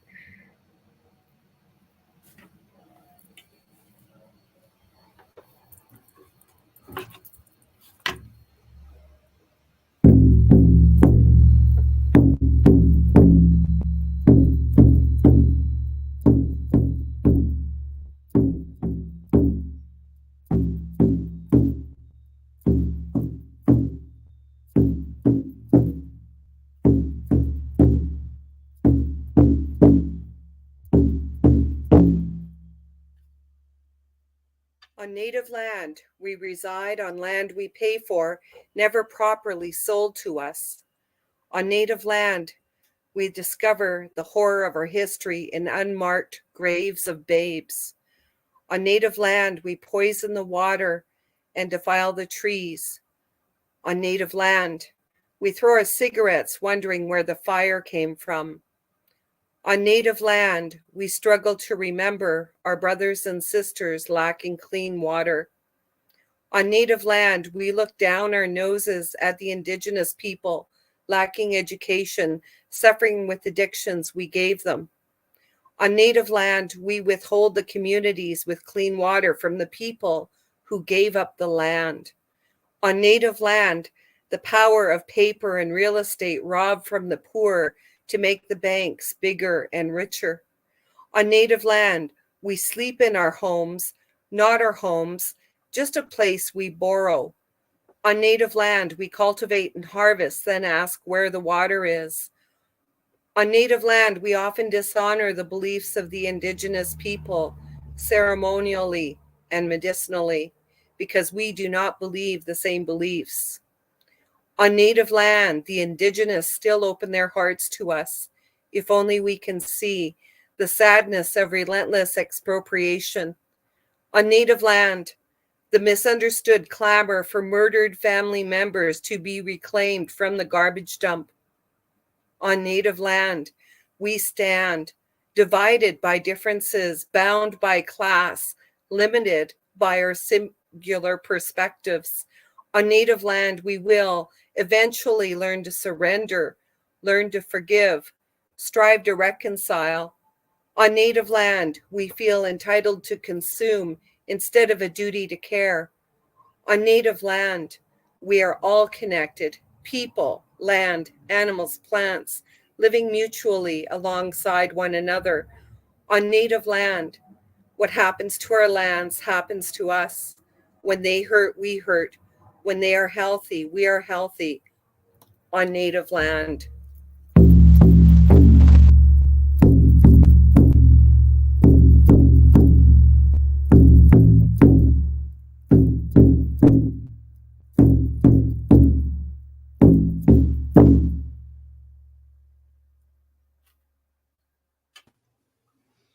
Fantastic, fucking tastic, beautiful and tragic and heartbreaking.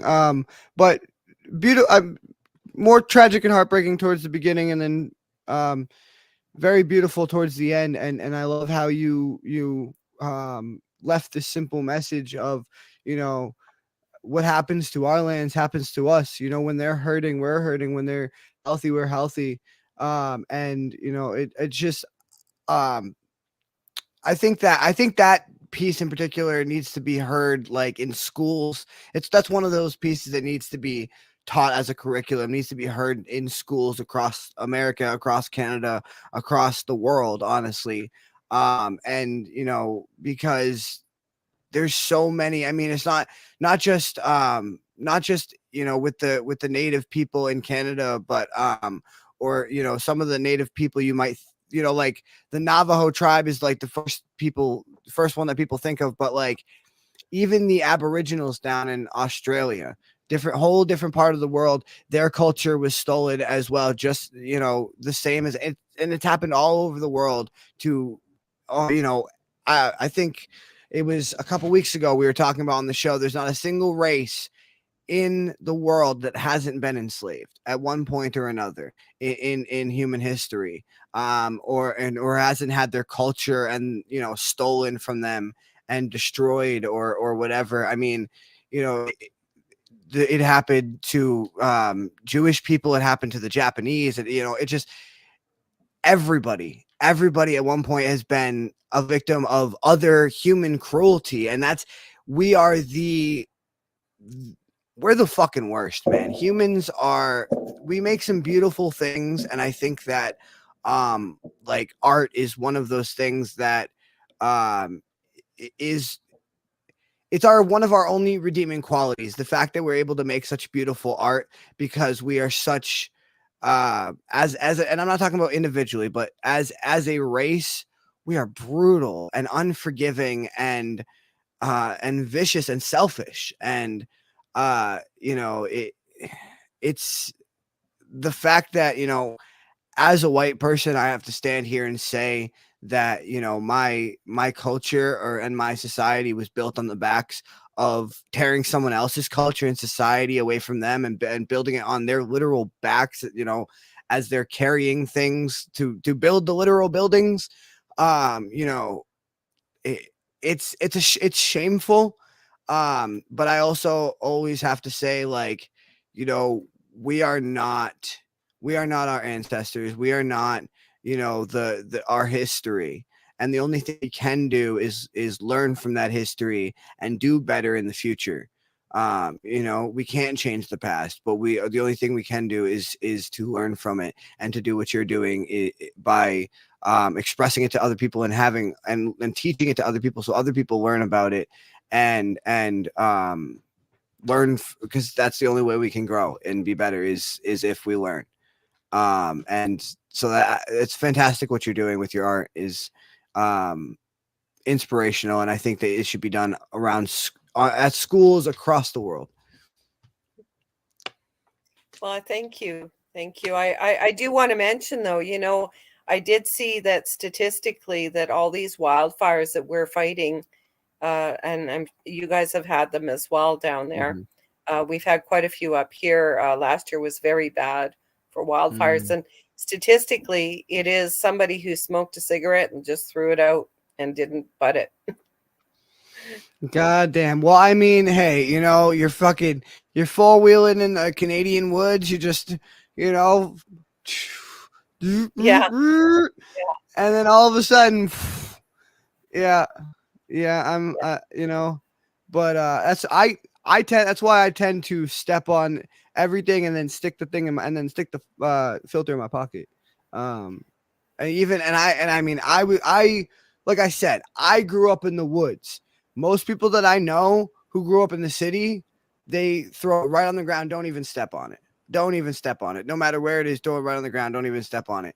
But everybody who's grew up in the country knows you fucking step on your cigarette butt when you're done with it, especially in the summertime. Especially in the summertime.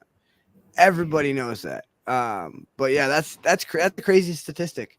That's messed up. Well, here's a real shocker.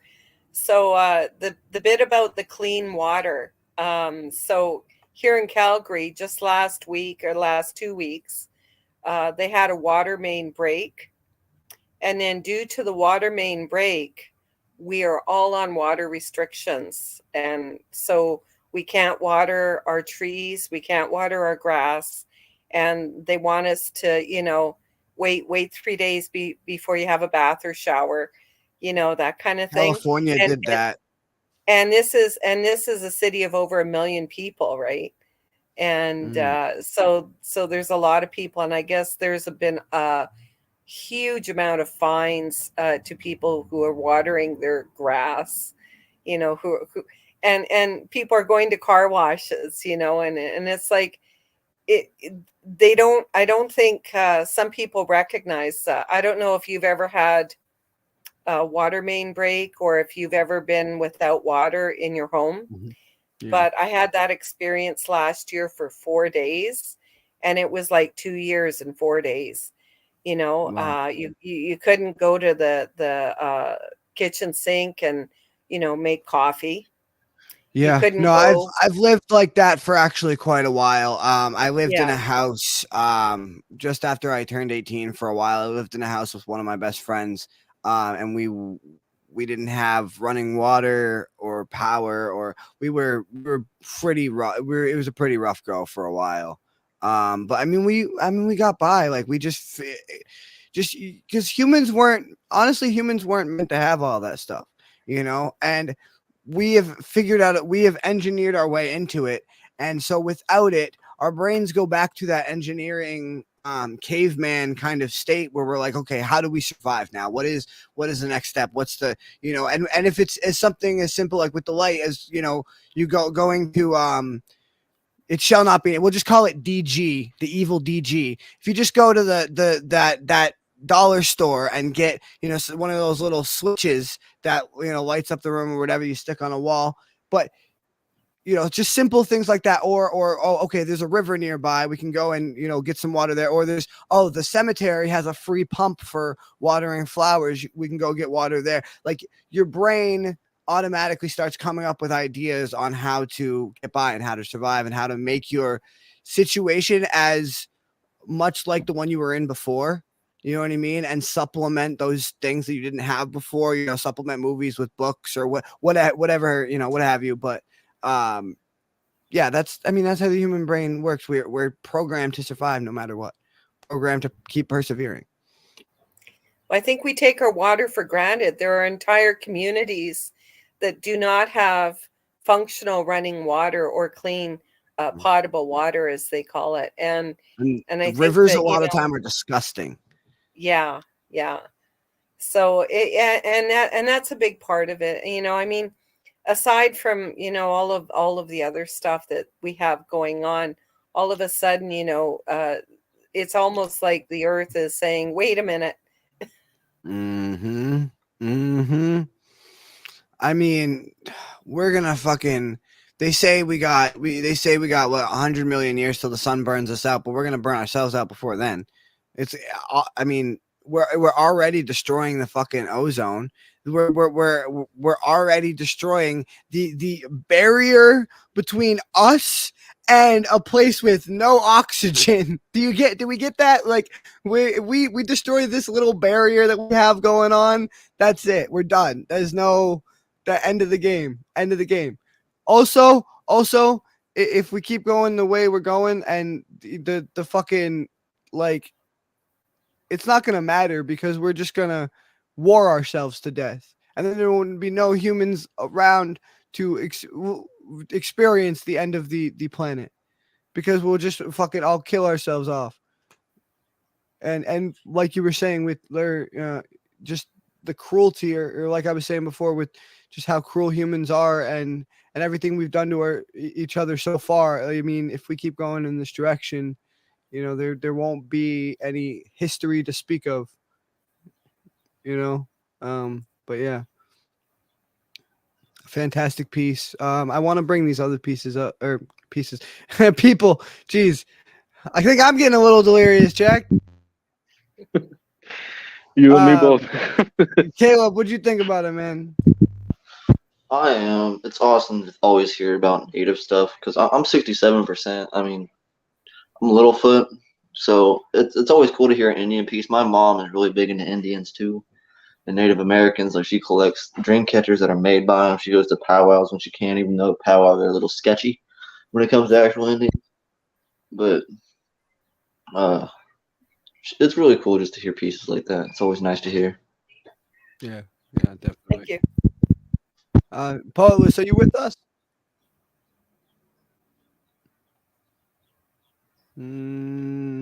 Okay, Jack, what'd you think about it? Okay, so I have two things. Okay. First, though, the part about other people not even having water and the governments being really crappy. There's a song that I really love. It's "Access Denied" by Asian Dub Foundation, and it talks about how it compares the tears from the singer's eye to rain, and how rain is a blessing for humankind. And then it asks, why is access denied? It's about like corrupt governments who don't let, who just take the money and don't give the people the water.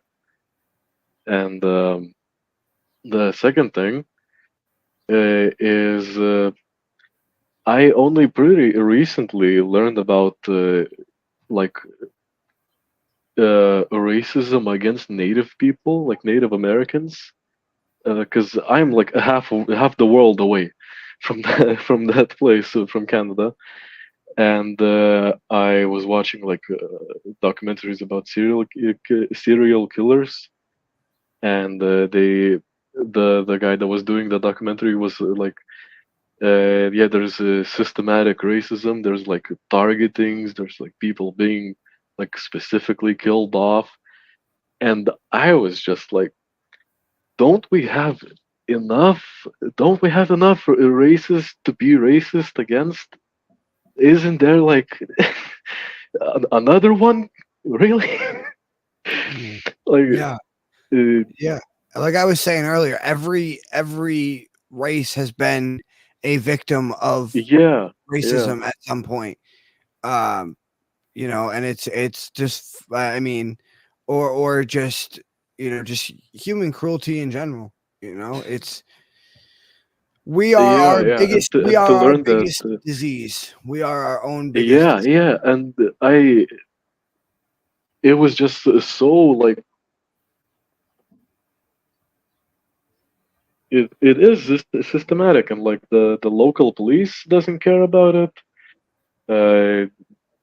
Rarely it gets reported, like missing children, people being like targeted day in day out. That's really awful. That's I don't know, man. Yeah, absolutely. And you know what? Thank you for bringing light to it and teaching and spreading your knowledge and your creativity and your passion. It's an honor to have you. Thank you for performing your piece. Thanks for being on the show. If you want to stick around to the end, that would be fantastic. If you got to get out of here, we absolutely understand. And we appreciate you being on, and we'll have you again sometime. Thank you so much. That being said, let's get around to my man Jack here, because he is up very late, my friends. He's gonna share some more of his writing with us tonight. He goes by Jack or Jaskarot. He's an artist and an author. He's from Lithuania, which again they're at freaking 5 something in the morning out there for I'm not sure, but it's late. It's late. It's early. Whatever.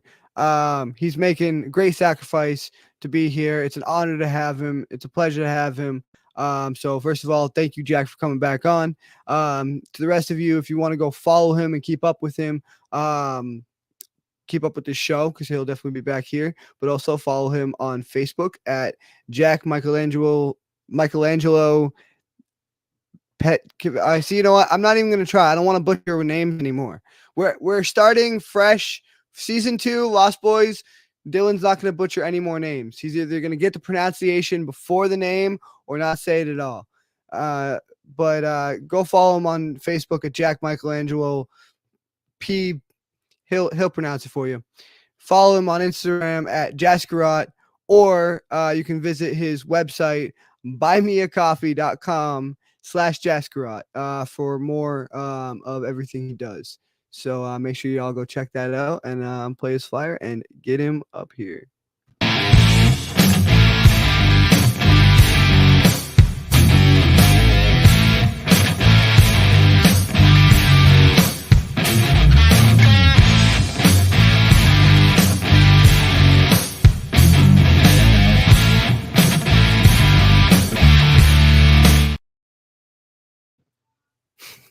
Hey, hello. Jamming out to your Good flyer, to be man. back. How you doing? Welcome back. It's good to have you, man. Yeah. It's nice. So Well, the time is God it is damn, man. it's Well, early. It's not late. It's early. appreciate you being here. Appreciate you making the sacrifice. Yeah, Thank you. Thank yeah, you. man. It is the summertime currently, and this time it is. You can see it. You can Yeah, it's see it right out. on I can my already see. I can balcony see. door. The sun is shining. Oh wow. Well, Uh, good morning to you, my friend. yeah, And yeah. thank you. Good Thank you for morning. being here. I'm sure you're gonna pass out after this, but Oh yeah. yeah, oh yeah. Thanks I'll for be being here, man. knocking out. Yeah. So So. if you want to tell us a little bit about yourself and what you do or whatever, by Mhm. all means. Okay, so you you said I would pronounce my own name. It's Mm. Jack Michelangelo Petkavicius. That's what I go by on Facebook. But you can butcher my name. It's it's fine. Yeah, yeah. There's So no way I'm not butchering that. There's no way I'm not butchering that. That's it's always funny seeing someone who doesn't speak the language try to pronounce it. I only know Michelangelo because we have a Ninja Turtle in America, and then in France they had an Mhm. artist. So I only know Yeah, like but that's the only reason I know Michelangelo. It's because of the Ninja Turtle, you know.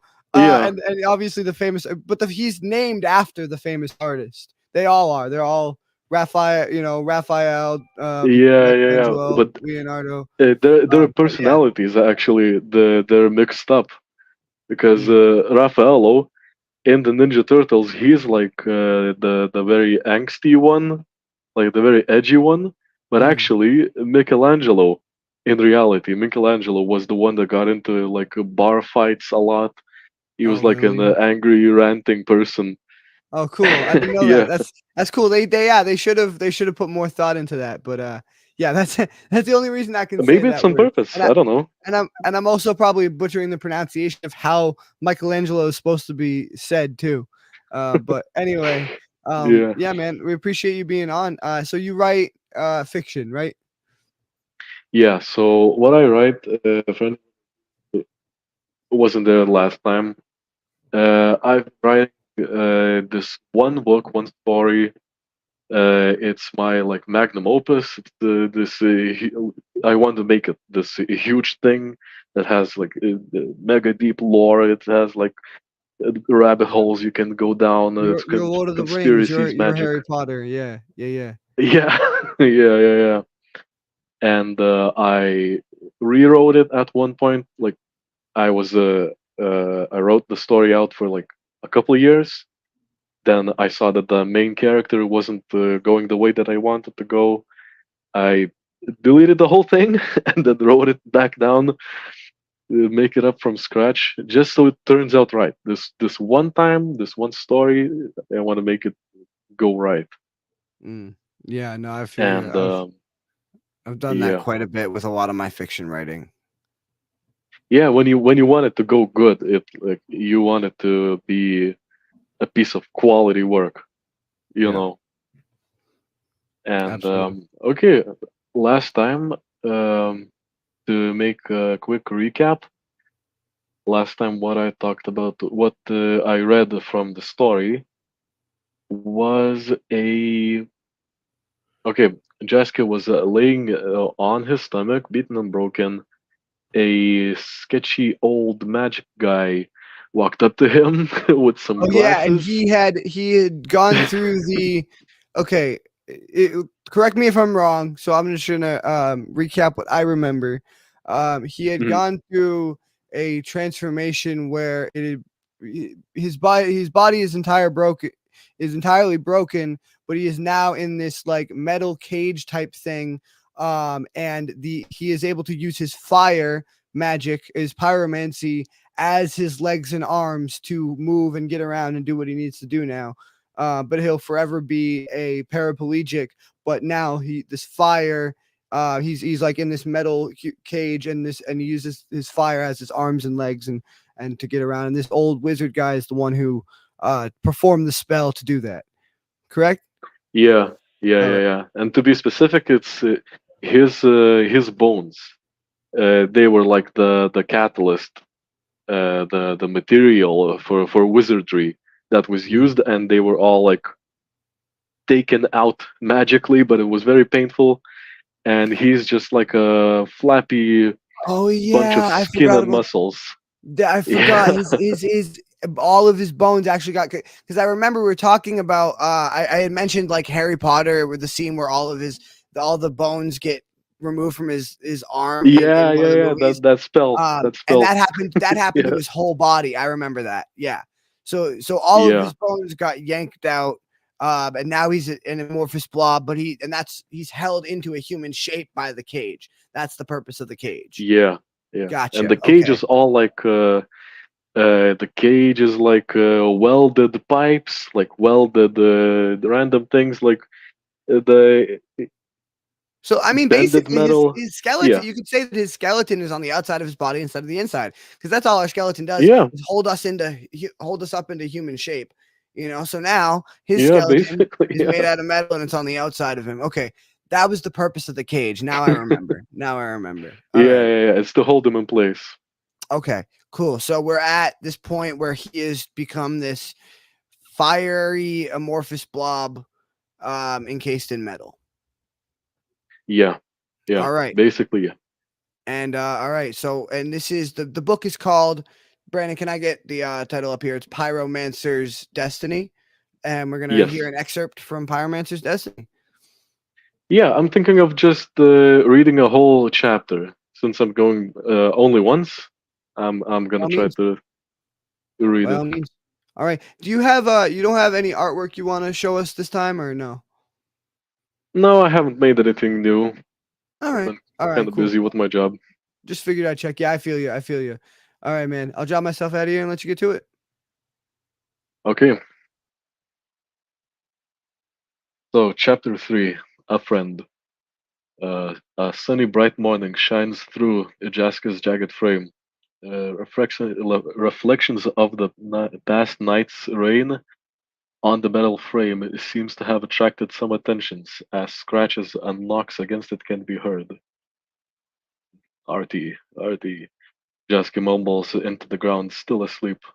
Oh, mister, are you okay? Are you trapped? A high-pitched voice suddenly breaks the somewhat silent atmosphere. Jessica, startled, shoots half his body length into the air, with fire in his eyes and under his legs. The steam from the rain water covering the area. As it starts clearing up, Jessica notices a short girl hiding behind the tree, her eyes the widest they can get. On her head sits a huge blue mushroom, and on top of it, a frog. Whoa, the girl says, coming out from behind the tree, as she just stands there, amazed. Some time passes, and Jessica sees that neither of them are a threat to each other, so he turns around and heads the only way he thinks Artificer might be, captured in the royal castle, if he's even alive by now. Wait, don't leave, mister. Are you evil? Are you gonna set something on fire? Jessica comes to a stop. I'm not evil. Hmm. I would have asked to come along if you were. Can you set something on fire, though? Jessica didn't even need to turn around to see that she had a huge grin on her face. You know what? I will. But first, I have to make. But first, you have to make me something to eat. I can't really feed myself, and I'm all empty. Nuh-uh, mister. You're just gonna leave when I turn around. First the fire, then the food. The girl was getting cocky, but Jessica knew no one else in Rodan would want to feed such a hideous pyromancer. Fine. The girl knew she was going to get what she wanted, but still, it amazed her. Her eyes went wide again. Jessica couldn't move his arms, hands, or even fingers due to having no bones in his body. He was only being held in place by Artificen's metal frame, so he would need to count only on his skills. Luckily, he has read an entire demonic tome on firebending and feels a connection to his soul. He's confident in his power. Before the girl could express her joy, Jessica lit up a straight line of fire, twice his body length, from his open palm, and forced it to move in an elegant slash, cutting a thick birch tree in half effortlessly. This had a toll on Jessica, though, and the jets from his legs and back flickered and went out. He fell as the birch tree fell too. Do you always pass out like that, mister? Uh, oh, right, the food. The girl digs deep in her satchel and pulls out a huge golden pine cone. She crushes it up in a wooden bowl and lays it on the ground. Sir Eschermeyer, taps please. Jessica didn't understand what he heard, so he builds up all the energy he has to open his eyes and look in the direction of the girl. He sees the frog hop off the girl's hat and tap it 3 times with his little hand. The frog leaps backwards, and the stew releases a colorful puff of smoke. Jessica lets the girl pour the stew into his mouth and lays there for a few minutes. The stew fills his body, tasting earthy with a strong scent of curry, and he feels more alive than he ever was. So, what are you actually doing here, mister? Don't worry about it. I'm leaving to find Artie. Is that what you call Master Tifason? Master? Yeah, my teacher. Did you see the huge explosion yesterday? I think he has something to do with it. He likes them almost as much as I do. The girl sits quiet for a minute, putting two and two together. Well, he was pretty excited about it, so. And the girl cuts him off. Wait a second, is that how you got here? Are you a demon? What happened to you? Where did Master Thyssen go? Jessica explains what has been happening these past 2 weeks, leaving out the part of his ritual experience. He learns that the girl's name is Adeline. So, that means they got him while you were out. Yeah, so I'll go. I'll be going to get him back now. Some jets appear underneath Jessica, and he starts lifting into the air. Wait, I want to go with you. Jessica doesn't wait. Stay. I don't want you getting hurt over a crazy old man. You look horrific with that metal thing on you. Jessica stops and glares at Adeline.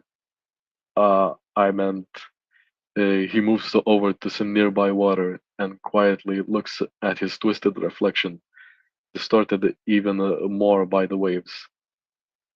I didn't mean it like that, mister. I just wanted you to stop. Get some cover, he warns Adeline before soaring into the air. Adeline runs behind a large pine tree, but still peeks out. A sphere of red fire with tons of sparks screeching out can be seen from the outside, while on the inside, Jasky was rearranging the molten metal around him so that it would still hold him in place, but be lighter on the eyes as well. It was over in a few minutes, and when the girl wasn't feeling the overwhelming heat anymore, she came out from behind the giant tree. She saw Jaska in his new smooth metal armor with parts opening up and forming tubes wherever Jaska needs fire to come out. The slitted plate covering Jaska's face turns blazing red and moves upward to form a sort of spiked crown. Well, Adeline says in shock. Before she can say anything else, Jaska turns around and starts hovering away, scorching the grass beneath him. Adeline catches up to him and starts asking him more questions. Okay, that's done. Oh wow, okay. I was sitting there like listening and absorbing. I wasn't expecting to end right there, but all right, cool. I was just Yeah. actually telling Brendan I like this Adeline character, but now I want to hear more of her and like what her questions are and but I think my first impression was that she's gonna keep if this is gonna be a reoccurring character. I think she's gonna keep him honest. I think she's gonna keep him on the straight and narrow. Not only with her, kind of childish innocence, but also Yeah. she just kind of gives it to him like it is. And just like, yeah, you look fucking hideous, dude. You look, Yeah. you look. I mean, she's like, and she did apologize. I'll give her that. She was like, I didn't mean it like that. Like I wasn't trying, but Yeah. she gives it to him like this. And I think that's gonna keep going forward because with great power comes great responsibility, and now he's got all this, phenomenal cosmic power, itty bitty living space. Yeah. That's a genie quote from the Aladdin. But he's got all this phenomenal cosmic power, and I think that he's going to need someone like this who's very grounding. I think she's going to ground him, and I think she's going to keep him honest and um hopefully keep him in check with how he uses his power and the type of person he becomes from here on out, because there's a potential that I see for him to become very dark, and for him especially sorry, with the ritual that he went through and everything like that. There's a potential for him to become very dark, and I mean, you were even saying he had studied a whole Demonic tome. demonic, yeah, Like a a demonic yeah. tome, and right, so it's his knowledge at its base, and the spell that turned him into what he is, are dark and demonic in nature. So there's a very big potential for him, but there's also a big potential for him to go the other way, right? Like with you know I think there's a bunch of other examples I was going to name, but Harry Potter is the only thing that comes to my mind. Where Harry had the potential, like he speaks parcel mouth. He has a lot of the traits of a dark wizard, and even the hat wanted to put him in Slytherin at first. And it's really our choices that make us who we are. And I think in your Yeah. story, like I'm excited to see that aspect of it going forward and how his choices Yeah. Jesus, Yeah. sorry. I'm gonna stop you A from talking spell so can only you go don't so get far, he's been changed physically, but now is going to be his mental test and the Oh person he yeah. Yeah. becomes mentally. And I'm Yeah. excited to see that. He has seen some stuff. He has seen some demons.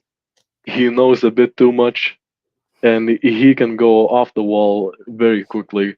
So he kind of needs someone to remind him of, humanity and of the childish innocence, like you said. That he's this almost like he doesn't know it yet, but he's like an eldritch, demonic, like mega powerful entity. And here's this child who's out there all by themselves in a forest, and you kind of have to do something about that. Right. Yeah. Yeah. And now, in some ways he'll, he sort of takes on this older brother or father like figure. And well, I mean, obviously we've only seen like 5 minutes of it, but that's just Yeah. my first impression. Have you seen The Witcher? Are you familiar with The Witcher? It's actually the book series is actually I believe it's from your neck of the woods. The book series is I forget where the author is from. Maybe it's Welsh. Yeah, Maybe I don't know. I have heard of it. I know the name, but I don't know the story. well, The Witcher basically he's a monster hunter for hire. And he's, scorned and looked at as less than, and people throw stones at him, that kind of thing. And he just makes his living traveling around the countryside fighting monsters and getting paid for it. And eventually he, through circumstances that I won't spoil, gets linked up with this, his destiny gets linked up with this child, and he becomes responsible for her upbringing and her and it brings out, because he thinks that out of all the things that he fights, he's the most monstrous out of all of them. That's his personal, like, he's very self-deprecating. That's his personal, because that's what, when people throw stones at you your whole life and call you a piece of shit, you're going to eventually start to believe that you're a piece of shit. So that's his outlook, is that he's the biggest monster out of all the things he faces.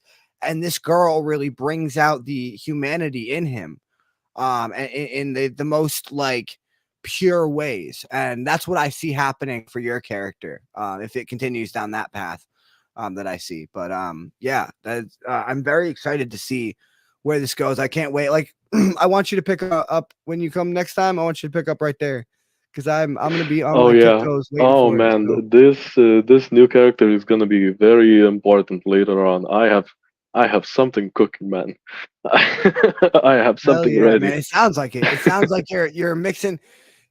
Forgive the pun, but you're cooking with fire here. Yeah.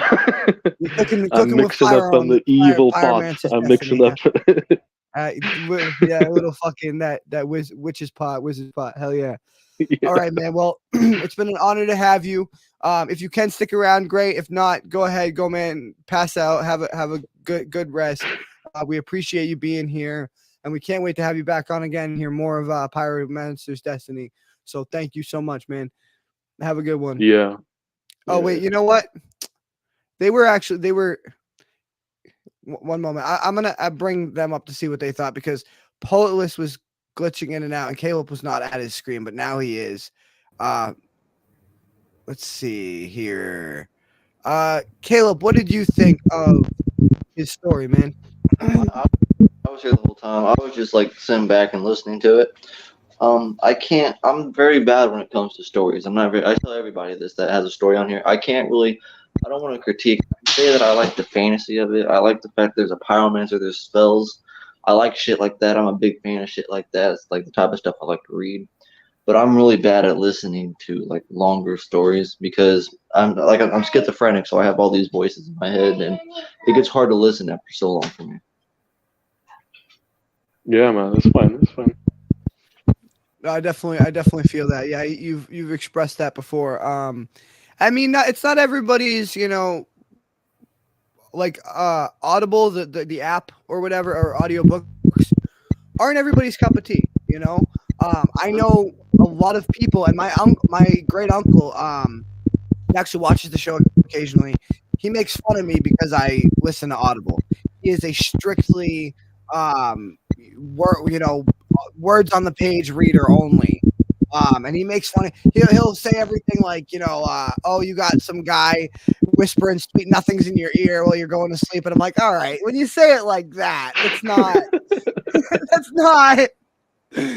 But like I am one of those people that does enjoy the audio experience, but you're right, it's not for everyone. The written word is the written word is the OG for a reason.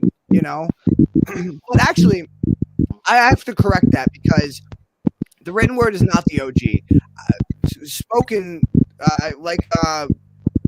especially in Greek, like me and Jessica were talking about earlier, in Greece, spoken words were actually the original form of. But then you have to think about tablets written in cuneiform. See, I don't know. It's like a chicken or egg. It's like a chicken or egg situation here. But I guess you have to be able to speak. Yeah, I just wanted to say that it's a chicken or the egg. Yeah. But no, man, it's just a different format. It's all fine. Sometimes, most times, I have to listen like twice or three times until I actually start getting the point of something. Mm-hmm. So yeah, I get that. Just don't get me wrong. It was good. Don't get. I was invested in like very into like the character. Like I want to read it. Don't get me wrong. I want to read it because I was like I was listening. I don't have. Yeah. I know. I know that it's good. I'm the one who wrote it. Yeah, man. Well, maybe when it's complete, you can give my boy Caleb a call and ship him a copy. Oh, for sure. Hell yeah. Poetless, are you with us? Poetless, hello, Poetless. Oh, I'm not sure what happened here, but Majixa, what did you think of his story? Well, I have to tell you, I am a huge fan of science fiction and fantasy. So I'm going to say that I immediately had a sense of intimacy with the two characters, and I thought that it probably would have helped if I knew more of the other part of the story, just going in. And I appreciate all of that, but I like the way that the words that you use to frame everything, because it gave you the feeling of being there. Also, I think a little more color. I don't know why, but some color might help. But that's just me, right? I'm all about, I've got a really terrible history of reading people like, Isaac Asimov and Guy Gavriel Kay. And I don't even know if you've heard of Guy Gavriel Kay. Or well, you've probably heard of Tolkien. Tolkien, yeah, but the first guy, I couldn't even repeat the name. Isaac Asimov. So Robert Heinlein, that's not spells so much, but my personal interest, and just so you know, I'm a huge sci-fi fantasy person, attending conventions for years and years and years. But the thing that gets me is that when you've got really good characters, doesn't matter what the setting is, what matters are the characters, and all, mostly, and just keeping moving. And I see a lot of movement in the story, so I think that's pretty critical. But your title alone, I think is just fabulous, right? I just love the Well, title thank of you. it. And then I don't know if you saw, I was asking in chat there if you have a web page, because if you don't, you should. And I'll look for you on Facebook, but I couldn't find you. So the web page is buymeacoffee.com/Jaskarot. Okay. Yeah, I don't really have uh the whole text on any page. I'm planning to get it on. Oh no, I don't But mean like that. I mean just like an author page. So yeah, because yeah, the buy me a coffee one is kind of the main one I try to use. okay, so it's buy me a coffee and then Jaskarot. How do you say Yes, it? Yeah. and That is I will spell it for you. Give me one moment here. That is JASQUEROTTE. Do you want me to slow that Probably down? easier. Probably easier if you could put it in chat. Absolutely. I'll just Yeah. send that right over in the chat once we're done here. Oh Absolutely. yeah, that'd be Okay, awesome. and Yeah. the other thing I want to touch on some of the points you made. The feeling of being there is really important to me. I specifically tried to write in a way that would make you feel like you were in there, like writing about the heat stopping from coming and the blurry water, the making your his already messed up face look even more messed up, like Right. as if Great you description. yourself Yeah. were looking in there. Yeah, yeah. Yeah. So I thank you for noticing. Yeah. And the other thing about colors is there's a lot of colors in the bigger scheme of the book. In specifically one chapter, you're not going to see a lot of it, but for example, the last chapter that I read, the other time I was on here, there was the spooky evil magician Mhm. Artificin.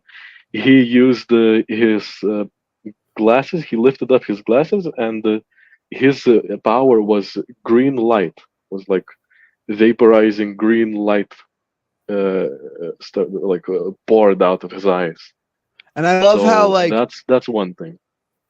and I love how like like the common theme you see with these magic users in your world is that they're a little fucked up. You know, they got some shit. They got some shit going on mentally and physically. You know, this guy's eyes all fucked up. You know, he's chopping up people's bones and mixing them with fucking. You know, I forget the ingredients, but you named all the ingredients. It was like a Yeah, partridge in a pear tree. It was fucking crazy. In your last story, yeah, make sure I can't remember what episode it is right now. I don't have it pulled up in front of me, but you were on in it's in the 30s, one of our 30th episode, maybe episode 37. I'm not sure, but that was the first part of that story. So make sure y'all go check that out. mhm. But yeah, no, I love that common theme is that all these magic users are a little fucked up. It kind of Yeah, reminds me of yeah. And it is. Sorry to interrupt, but you are catching on to something. It is a theme, definitely. it reminds me. Have you ever seen? Do they have the magicians on your Netflix, or have you heard of the show The Magicians? I've watched it. Yeah, You've told me about it. Yeah, yeah. it is it's a show where it's basically, a mixture of Harry Potter and Narnia. And but in modern day, and they're college kids, and they're all drug addicts or sex addicts, or just fucked up people in general who have baggage.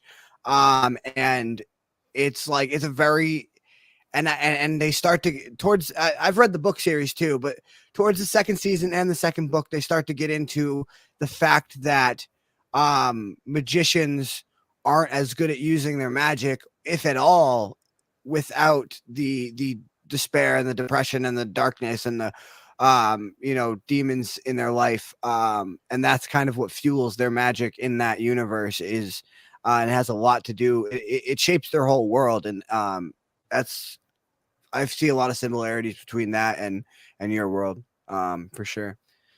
It's kind of like art, like being creative. Because when you're, when you're really suffering, you want to get that out there. You have a lot of feelings that you want to, Mhm. put on paper, put into words, into images. Yeah, Or yeah, you're no, absolutely. inspiring me to write a short story. You did a fantastic job, man. That was a fantastic story, and I can't wait to hear more of it. So thank you for being on. Thanks. We appreciate it. If you got to peace out, and get some sleep. We appreciate it. I think unless Poetless is with us, I think it's just gonna be Caleb and then me, and then we're gonna get out of here. But that being said, let me move us back to Mr. Caleb. for his last piece of the night. What you got for us, man? You're muted. Are you wearing a Snuggie? Are you wearing a Snuggie, or is that a blanket?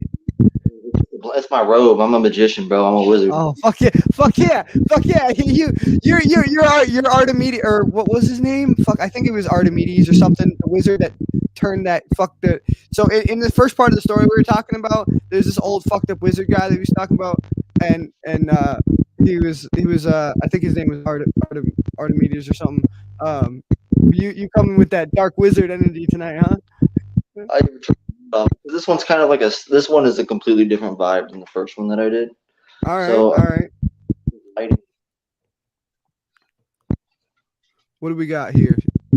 You changed it to storms. Is that correct? Yep. Storms. All right, man. Well, I'm just gonna drop myself out of here and let you bring the storm.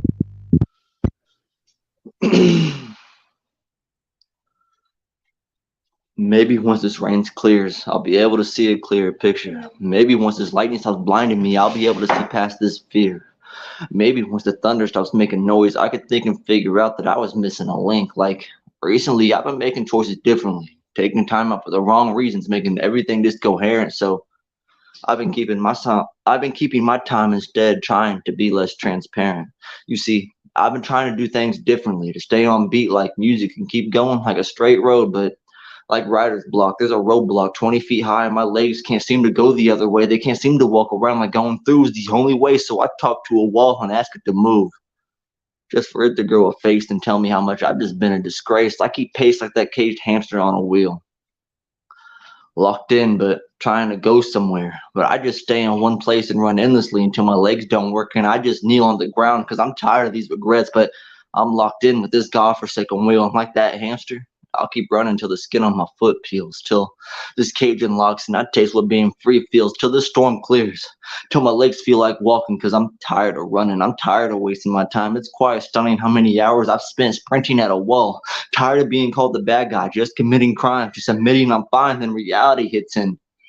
That wall stares back at me as a reminder that I'm still not worth the travel, still not worth anything but the gravel I've been walking on. The sun rises the same as it sets every day through the window, and every day I just seem to stay in the same place with a different bed in my head. The same frustrations every yesterday brought to me today, but I'm great. Everything is fine. Let them believe you're not going through a rough time. Let them believe everything is just fine. Let them believe you're strong on the inside. Keep your head up. Don't let them think you've lost pride. Don't let them think everything going on within is broken. Don't let them think you just want to stay inside, stay to cry, pray and hope that God is real, and maybe he'll heal what's been broken, then reseal what's been bleeding. Fill this gap that's been feeding off a cracked hope and a false way to cope. Draw up these illusions in my brain. They cause confusion. I have these delusions that I'm sane, but these voices tell me to walk the other way. Talk but never say. Block my cave and hope and pray my life just doesn't wither away. Maybe once this rain clears, I'll be able to see a clearer picture. Maybe once this lightning stops blinding me, I'll be able to see past this fear. Maybe once the thunder stops making noise, I could think and figure out I was missing a link. Like recently, I've been making choices differently, taking time out for the wrong reasons, making everything discoherent. So I've been keeping my time instead, trying to be less transparent.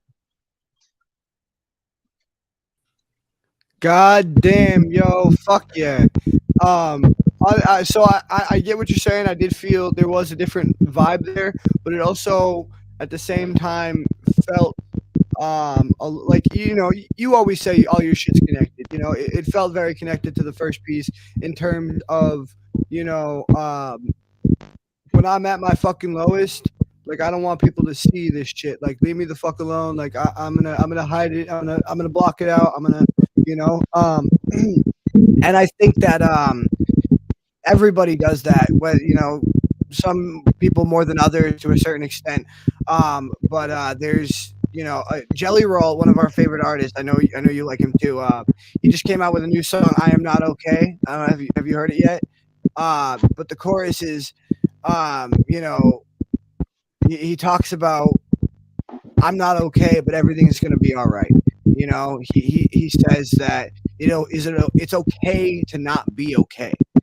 It's okay to not be okay. And you got to, the best thing you can do for yourself, and the first thing you can do for yourself is to accept that you're not okay and be okay with that. And only from there can you grow and make personal growth. And I think I saw a lot of personal growth in that piece, in particular. Damn straight. Yeah, I wrote that back when I was living in my dad's shed, and he was fucking garbage person. Like he has a lot of trash that got piled up, and I had to clean it out. It was a bad time. It was just a bad time. I mean, it was okay because it was cool to hang out with my dad, and I'll talk too long. I'm gonna stop there, but like, it was just a rough time. So I wrote that because, well, I've been trying to make choices differently. You know what I mean? Like, I ain't trying to do all that. I feel you, and I liked how you looped around to the there was like this little you could call it a hook with the I've been trying my best to be less transparent or whatever. We looped around back to that, and like that had a good. I like the impact of that, and the way you ended it. Just fantastic piece, man. And yo, the rhyme scheme in there was fucking phenomenal too. You had and I'm what's called a word nerd, like down to cadence, to syllable count, to the number of syllables you're rhyming in the sentence with. I am very technical when it comes to that shit, and that is one of my favorite things about you. Is you always bring, like, on a technical level, like you were talking about being as good as Eminem or reaching for those levels. Like that's where you are. Like, he is that type of person. That's why he is so good, is because he is so technical. People have I forget who said it, but somebody said in an interview, Eminem is so good that it's gross. Right? He's become so fucking technical, and I just like to give you the appreciation for that every time, because I know, as an artist who does that myself, with every syllable is thought out methodically. Not every word, every syllable is methodically planned and crafted, and you put a lot of work into literally every fucking syllable of your piece. And I just want to give you your flowers for that, man, because I know how hard that is, and how much much of your passion you put into that. You just do it so flawlessly, dude. Eminem do be it was Tyler the Creator that said that. He do be too technical. All right, like, he really be too technical. He take one word, all right, and then he'll rhyme that with a 3-syllable word or a 5-syllable word, and every rhyme, every time, like, that one word, like, say he used God, and he'll use like a word, and every syllable of that word will rhyme with God in some shape, way, or form. It's crazy. Yeah, it's. I mean, we're gonna talk too much about it because we're both nerds. But I have studied the craft a lot, and in particularly his craft and what he does, and just it like I said, it comes down to those minute details. Everything from the inflection on your words to, like you were saying, the number of syllables. Like it's he'll have, like you were saying, he'll have an entire sentence rhyme with another entire sentence. I ate the rat, I bait the cat. Like, you know what I mean? Like, the whole, and that's just a simple bullshit example that but like it'll be huge run-on sentences that rhyme with another huge run-on sentence, word for word, and it is and you are on that technical level, man, and I really fucking appreciate your technical genius. You are a lyric, as he said in Houdini, lyrical technician and electrician, and y'all light work. For real, man. You just are a fucking technical genius with your shit, and I really appreciate it. We've had. Go ahead. Sorry. No, I wasn't gonna say that. I was just gonna be like, bro, I'm ready to hear this Santa Claus bar, like, bro, because all right. Well, we'll bring we've lost everyone else, but we'll bring Majixa up right here. See what she thought about your piece before I get to mine. Well, I love the meter. You got great meter. The way the words rhyme keep you drawn in, and so you're waiting for the next. And I love that you finish with the word transparent. Yeah, Yeah. Okay, so if you want to be honest, I just added that because I was like, when I was reading it to myself, I was like, what can I do to make this more sound finished? And I was like, I'm just gonna repeat the first verse. And that's the thing about you too, is you're like, you have the mentality that I have, where a piece, and people say, and I've heard a lot of people in hip hop do interviews where they say a piece is never finished, a song is never done. We just stop working on it. You know, a song is never done. We just stop working on it. And that's the thing about you, is you're always cooking, man. You're always in the lab, just fucking mixing shit up, and you never fucking stop. It's fucking. I love what you do, man. Go big or go home, and I ain't fixing to go home not big. Fuck yeah, Brandon. Can I get an on me? Swear to God, on me. Swear. On me, bro. That shit is on me all night long. Fuck yeah. Absolutely, bro. Thank you for being on. We really appreciate it. Thank you, everybody, for being on. I'm going to do one piece, and then I'll get us out of here. Now, this piece, I wrote it in December. It's a letter to Santa. So it is traditionally a Christmas-themed piece, which is why I've not done it. That being said, we're going to have a little Christmas in June here. And it has some of my favorite lines that I've written. So, you know, I want to see if it holds up year round. And it is, there are serious parts of it. Parts of it are meant to be funny, meant to be a mockery of both Christmas, of Santa, and of modern day trap and mumble rap. So there's a bit of humor in there, but there's also a lot of serious stuff. And yeah, anyway, I'll just get into it. This is called Letter to Santa. Dear Santa, I've never really made a list, but this year I did. Because there's a few fucking gifts that I can't forget. I need bills for the rent. I need food for the kid. I need money to spend on my medicine in. I'll also take a whip and a brand new crib. Yeah, I need a mansion. I need a house on a hill with a view and a crew that'll build an expansion. I need a garage I can park all the Bentleys and Lambs in, Nexus and fucking Trans Ams, and a couple of the buses and vans, man. I need an underground vault I can lock up the stacks and the bands. And hey, I need a jet with champagne and some girls being paid to be giving me dances. I need a stage. I need an airport to privately land in. I need a stage in a crowd that is chanting. I need some people to give me some chances. Santa, you better show up to my house with some Grammys, or I'm grabbing your beard and I'm punching your face. I'm gonna kick your fat ass and I'm taking your sleigh. Are you a myth? Are you really fake? Are you watching our kids when asleep or awake? Well, we're gonna find out when I'm breaking your legs, because that's creepy as fuck. I don't care what you say. And you're gonna give me every cent that you made from the overworked elves that you're keeping enslaved. And you're gonna change all the things I need changed, because I need it all and I need it today. I need the fortune and fame. I need my sister to have an estate. I need my girlfriend to tell me she's late, and then I need the grandkids to grow up with bank. I want them in awe when they speak on my name, but I really just need them all happy and safe.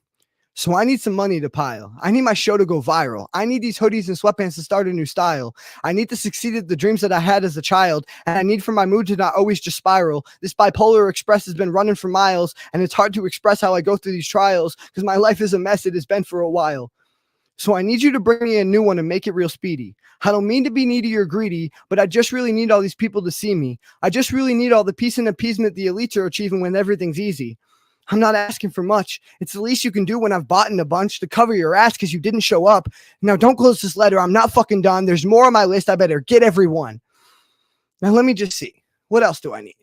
I need world peace. I need these racists and rapists all off of the streets. I need an elf that can scrap like a G, or a reindeer to come in and kick in their teeth. Nah, I need the magic of Christmas to put them to sleep. I don't mean for my skin to seem green or my heart to seem small, but I'm not in the spirit of Christmas. I'm decking the walls because I am so pissed that I'm forced to just watch. Well, there's people who gave their whole life to a cause without any houses or cars, so they're out in the cold and the snow with no coat and they're starved. And all I can see next to the tree is the people I've lost. So Santa, this Christmas, please bring back my mom. Bring back my homies and dogs. There's too many we love that are gone. Man, bring us back Biggie and Pac. Make them sit down and just talk. Bring us back Juice WRLD and Mac for a song. Bring back Cobain and convince him he's wrong. There's too many to name in this song. Just bring back them all and then let him live on. And I know that this letter has gotten too long, so let me just speak to the people before we are done. We need each other because Santa ain't coming to bring us that stuff. The magic of Christmas, it lives within us. It's the giggles and smiles, the screeches and hugs. It's expressing our thanks when the gift really sucks. It's the meaning behind some silly old mugs. It's the stories you tell of the things that you've done. It's the family with dinner with the eggnog to chug. It's the last minute rapping when everyone's drunk. It's the time that we spend with the people we love that makes life feel whole. and that is enough. And that is Letter to Santa. And I'm gonna bring you guys up here to see what you thought about it. What'd you think? What'd you think? You too on the fucking shit, bro. I mean, what type of day it is? What type of season? Let them live on. Swear to God. absolutely. Thank you. Yeah. Yeah. I mean, like I said, there's a lot of very important lines in that to me. You know, and it gets more serious towards the end. The beginning is meant to be a little funnier, but yeah, man, it's. I posted on Facebook the line where I said, I need my girlfriend, or I need my sister to have an estate. I need my girlfriend to tell me she's late, and then I need the grandkids to grow up and think. I want them in awe when they speak of my name, but I really just need them all happy and safe. That bar is one of the my favorite that I've ever written.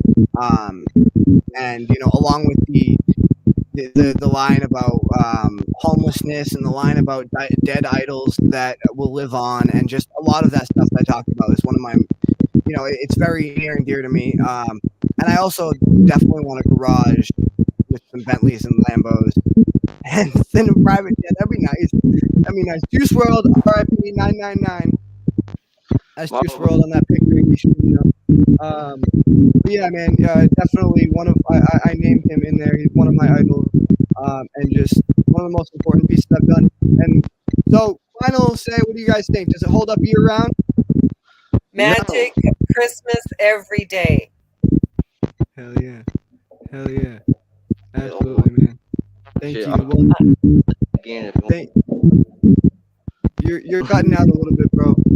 I said, if you said it again, to be honest, bro, because that song, you got a lot of good lines in there, and I like how you be stretching out your words in that song. Like it really fit the bill. You know what I'm saying?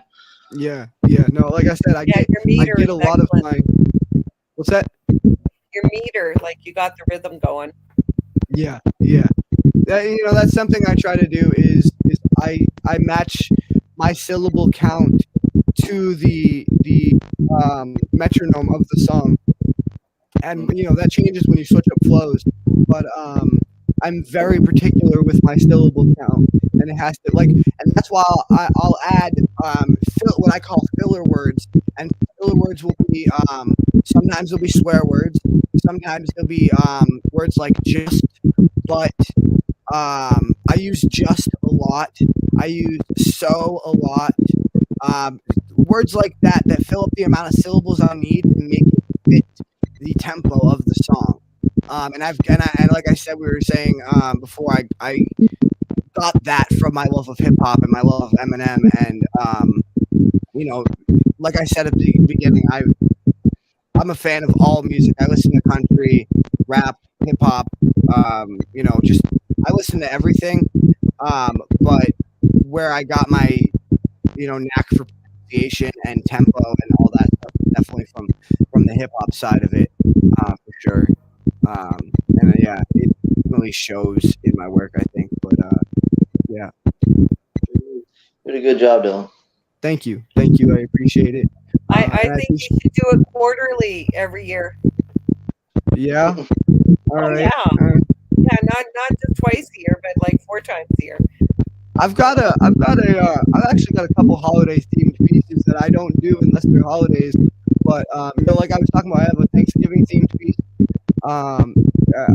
So maybe I'll start breaking out a couple of them off holiday and see if they hold up year round. But yeah, thank you guys. I really appreciate you coming on the show. Thank you, Majixa. Thank you, Cage. Thank you, Poetless. Thank you, Jack. Thank you, Jessica. Thank you, everybody who came on the show and supported and commented and watched, and everybody who continues to do this weekly. And you guys make it what it is. Like, this literally is the greatest community in the world to me, and it wouldn't be what it is without you guys. And I'm just so thankful to have the platform that I have, and be associated with people, the amazing, talented, intellectual people I'm associated with. So Thank you all so much. I really appreciate it. Make sure y'all go follow us. Brandon, can I get a thank you?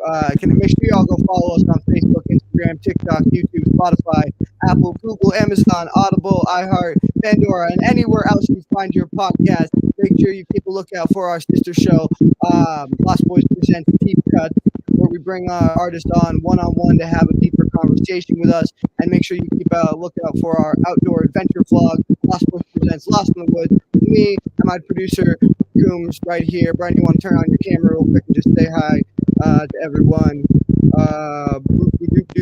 Me and Brandon Coombs, Lost Boys Presents Lost in the Woods Outdoor Adventure Vlog. Keep a lookout for it. And make sure y'all stay tuned. Next Saturday, 9 p.m. Eastern. We out, guys. Have a good night. Night.